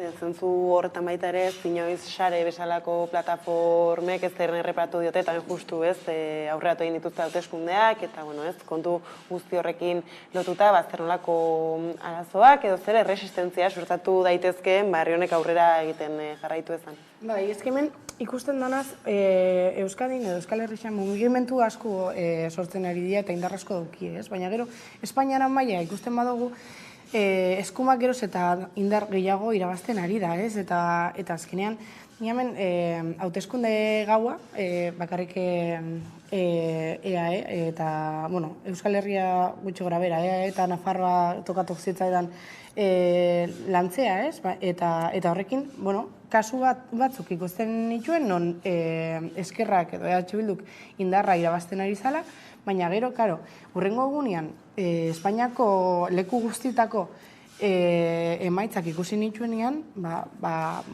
asko harritu ninduen, ez? PP kristoneko indarra euki dauelako eta Vox ere asko irabazitzuelako, ez? Eta azkenean, hortan gabitz, ez?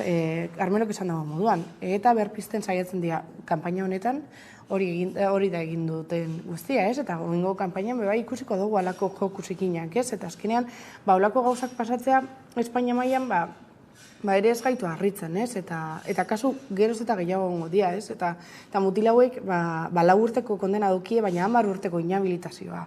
Zer da hori? Eta zer gaitik? Bai, ez, eta jakinda ez dakit ertzaintzak abiatutako ikerketa bat ere badela, badugu Eusko Jaurlaritzara begiratzerik. Noski, hola da. Eusko Jaurlaritza honek, orain pairatzen dugun, esango nuke Eusko Jaurlaritza honek, bertoko jentea defendatu beharrean, ipintzen ditu Espainiako epailen eskuetan. Hori da realitate tristea, eta Angela Murilloren eskuetan ipintzen duzun Euskalduna, badakizu, da hori nazioartean ere esan dute, Europan esan dute, nazio batun erakundean esan dute, emakume hau ez dela inundik inora epaile objektibo bat. Orduan, klaro, zuk hartzen duzu zure polizia eta ipintzen duzu jende gizajo bat, horren esku. Angela Murillo, bezalako la Guardia Zibila deitzen dute. Ez da horren esku, zeure erantzunkizuna da, zeure ardura da. Lehengunean, debate bat zegoen eta niri atera zitzaidan, aspaldiko, baina ez oso aspaldiko irudi bat, ez da, nire sarean. eta ipini nuen, eta zen, gogoratzen naiz oso ondo, 2002ko udan, nola ertzantza sartu zen, orduan batasuna zen egoitzetan, eta ustutzera, eta golpeka, eta modu oso basatian, atera gintuztenan geudenok, eta ustu zuten. Zergatik, Audientzia Nazional Madrildarrak agindu zielako. Ordan berriro gaude betiko kontuan, ezta? Ertzantza herria zaintzeko dago, edo Madrileko epaile fascista hauen agindua betetzeko. Hori da estatu hau.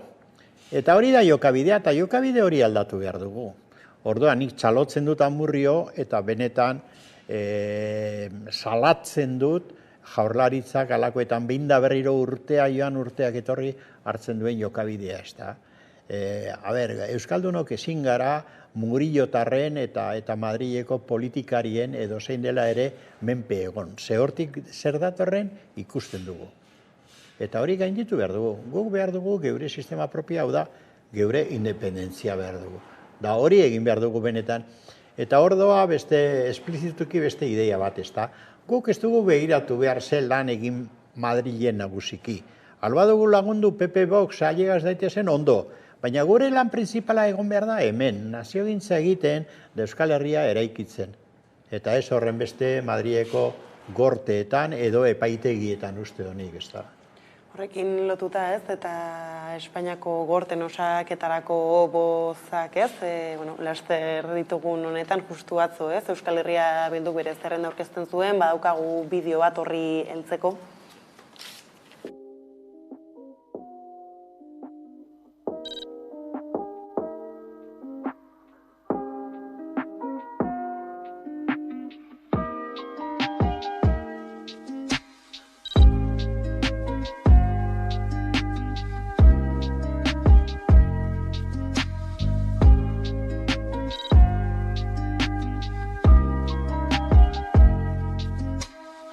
Zerrendaren inguruko lehen planteamendua da jarraikortasunaren aldeko apustua egitea, bai? Uste dugulako oso lan ona egin dela legislatura honetan Madriden, zentzu askotan. Uste dugu balore ziur bat izan garela Madriden. Uste dugu gure babesa politika sozial aurrerako hoiei oso baliogarria izan dela eskubideak berreskuratzeko Euskal Herrian eta Euskal Herritarrek eskubideak berreskuratzeko, eta zentzu horretan gure lehen erreflexioa eta gure lehen erabakia mahai politikoan izan du da jarraikortasuna ematea gure zerrendei.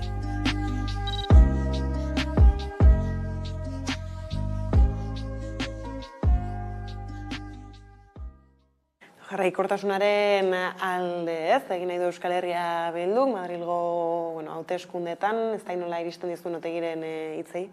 Zentza dauko ez, azkenean Madrilera begira, Bilduren lana ona da ez, ni Oskar Matuteren diskurtsoak askotan ikusten ditut, eta ez bakarrik Euskaldunen artean, baizik eta Espainiako beste toki batzuen artean, miresmenarekin ikusten diete Euskal Herria Bilduren diputatuei, ez? Eta azkenean, normala da eurek mantendu nahi izatea, ez? Eta askotan, erakutsi dute, nahiz eta batzuk Bildu eta lotu nahi izatea, bai Madrilen eta baita Espainiako beste toki batzutan, eurek politika oso progresistak aurrera saiatzen ari dira jarraitzen, ez? Eta azkenean, geroz eta garrantzia handiagoa dauko behintzat eskerreko blokean, ez? Eskerra Republikanarekin eta Podemosekin, eta, PSOEk bere balantza eskerrerantz joateko erabakiak hartzeko oso garrantzitsuak izan dira, ez? Gero ikusiko dugu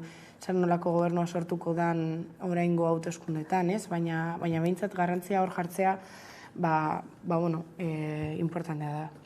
Okerrez banabil azken lau urte hauetan 5 diputatu izan ditu Euskal Herria Bilduk Madrilen, ez? Ikusi dugu gero, ez nola egiten alako estrapolazio bat, aurtengo hauteskundei begira, 28 hauteskundeekin, ez? Eta Podemos eta Sumar aparte joango balira, ez? Zelan Podemosek 3 ateratzen dituen, ez? Datuak horrela ikusita. Begira, nik argi hitz egingo dut puntu honetan ere.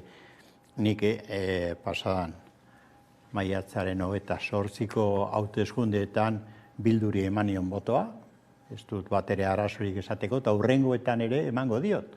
Uztailaren 23an Bilduri emango dio botoa. Uste dudalako hemen dauden aukera elektoraletatik, eraginkorrena izan daitekela hain zuzen ere trabatzeko batetik eskuinaren da fasismoaren etorrera, iritziera Madrileko Kongresuan, egia da, eta hori komeni da, eta hori komeni zaigu euskaldunoi ere, hori hola da.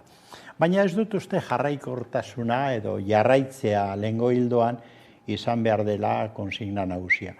Nik hautagai berdinak izatea ondo ikusten dut, nik ere baloratzen dut, egin duten lana, baina hildo politiko berbera jarraitzea nik ez dut uste egokia denik esango dut, batzutan kanpoko adibideekin ere ikasten da. Eta Bilduk erreze hartu zuen referentzitzat, esan zuen hau da aliatu estrategikoa eta berei bezala jokatuko du, bereikin batera. Bueno, errezek egundoko porrota izan du Katalunian, 300.000 boto galdu ditu, zergatik izango da. Zergatik, nik uste dut balantzea egitekotan, horre oso modu harinean eginda, baina balantzea egitekotan Madrilen egin den jokabideaz da bar, nik asko baloratzen ditut eta lagunak ere baditut, orain ari naiz ikusten horiek nire laguna dira, Matute bera eta laguna ditut, ez da, aspalditik. Baina nik uste balantzea beste gauza bada. Ze gauza hon ekarri du horrek eta ze kalte. Gauza honak, ekarri ditu mugatuak, aldaketa sozial batzuk oraindik ez dira bete, eta ikusi beharko dugu betetzen diren, hori da beste kontu bat. Baina adibidez, ze kalte ekarri du? Benetan eskuina geldiarazi du? Zalantza handia daude momentu honetan, ez da, estatuan. Alegindu egin da, baina Bildu berak ekarpen handi bat egin du eskuina estatu mailan geldiarazteko eta lortu du? PSOEk berak ere ez du lortu, Podemosek gutxiago, eta beraz hor dago eskuina. Zergatik, estatua den modukoa dalako, ez da?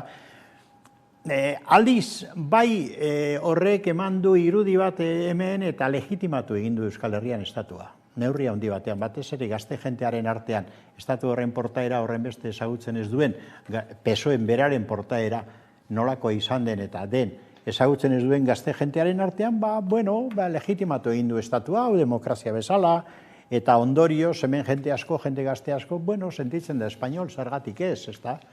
Zergatik ezak oso handia dira. Nik nahiago dut Bilduk indarra hartzea hurrengo hauteskundetan ere, baina gero zentratzea bere lana hemen, ez Madrilen. Hemen, autozentratu lana hemen, eta Euskal Herria, hau da, geure etxea antolatzen lagundu. Bereziki nik uste hori dala gure gabezia. Alba dugu Espainiako herri guztia lagundu? Noski, baina gu ez gaude gure egiteko nagusia ez da Espainian eraldaketa sakona egitea ezin dugulako. Gainera oso indar txikia gara Espainian gu. Eta ezin dugu eragin martza horretan. Guk lagundu egin dezakegu baina gure lan printzipala hemen egon behar da. Eta ni Bilduri eskatzen diot autozentratzea Euskal Herrian. Datorren legealdian. Daukan indarra eta indar gehiago emango diogu aldugun neurrian, baina hemen naziogintza egiteko. Begira bitartean Euskal Herrian nola ari den garatzen, hezkuntza legearekin segertatzen ari den, sakabanak eta euskararen bilakaera, neurri soziala, polizia, ertzantza osasuna hemen, hori da Bilduk egin behar duen lan printzipala, ez Madrilekoa. Nik uste hor zuzenketa bat egin behar dela. Eta beraz balantzea sendoago egin behar dugula. Botua baina orientazio berria, uste honik, ez jarraikortasuna besterik gabe. Hori da nire iritzi. Honetaz aparte ez, esaterako EAJ-ari begira, falta zaigu oraindik orkestu dezaketen zerrenda hori ikustea, baina Aitor Estebani galdetzen zioten Euskadi irratian okerrezona edo Radio Euskadin ea nola erreparatzen zion, Espainiako orain irekitzen dabilen panoramari berari, ea nor babestuko lukeen, eta aditzen ematen zuenia derrigorturik zegoela Sánchez bera babestera gero ikusita hemen zer nolako batuketak edo egiten dabiltzan. EAJ batzutan babestu ditu PP, beste batzutan PSOE, hortaz ez dakigu, azkenengo momentura arte ez dugu jakingo nor babestuko dagoen, Eta azkenean, nire ustez, Carmelo Carrasoia dauko zentzu baten Bildu nire ustez saiatu ginda Madrilen geroz eta indarra handiagoa eukitzen, baina gero batzutan horrek mesede egin dio bebai Euskadin. Azkenean Bilduren boto asko Podemosenak ziren, oin jala 4 urte, eta orain behintzat Euskadin EH Bilduk Podemos jan dau. Eta orain baliteke gero Espainia mailan berriz be sumar Podemosekin batera faltin badia zer EH Bildure edo hemen Euskal Herrian EH Bildu botau induten askok behar bada gero eskerrarako bloke horretara bultatzen dira, hau da Podemos eta Sumarrera hori ikusiko dugu, azkenean orain oso goiz da aztertzeko. Baina behintzat, hemen ezkerreko helburu nagusia da eskuma kentzea eta Vox gobernu baten ez sartzea, eta niretzako hori da garrantzitsuena. Gero nork irabazi eta nor galdu EH Bildu Podemos eta EAJaren artean Madrilera begira, behintzat danak batera jartzen badiezen PSOE-rekin. Eta gero bai, badaz askok esaten el voto útil dela PSOE boskatzea. Nire ustez, PSOEk geroz eta indarra handiago aukitzea besta ez da konbeni, ez? Ze PSOE bat bakarrik gobernuan, naiz eta horrek eskumako bi alderdiak alde batera utziz, ez dakit mesedegarria izango zen. Bukatzeko labur, Carmelo?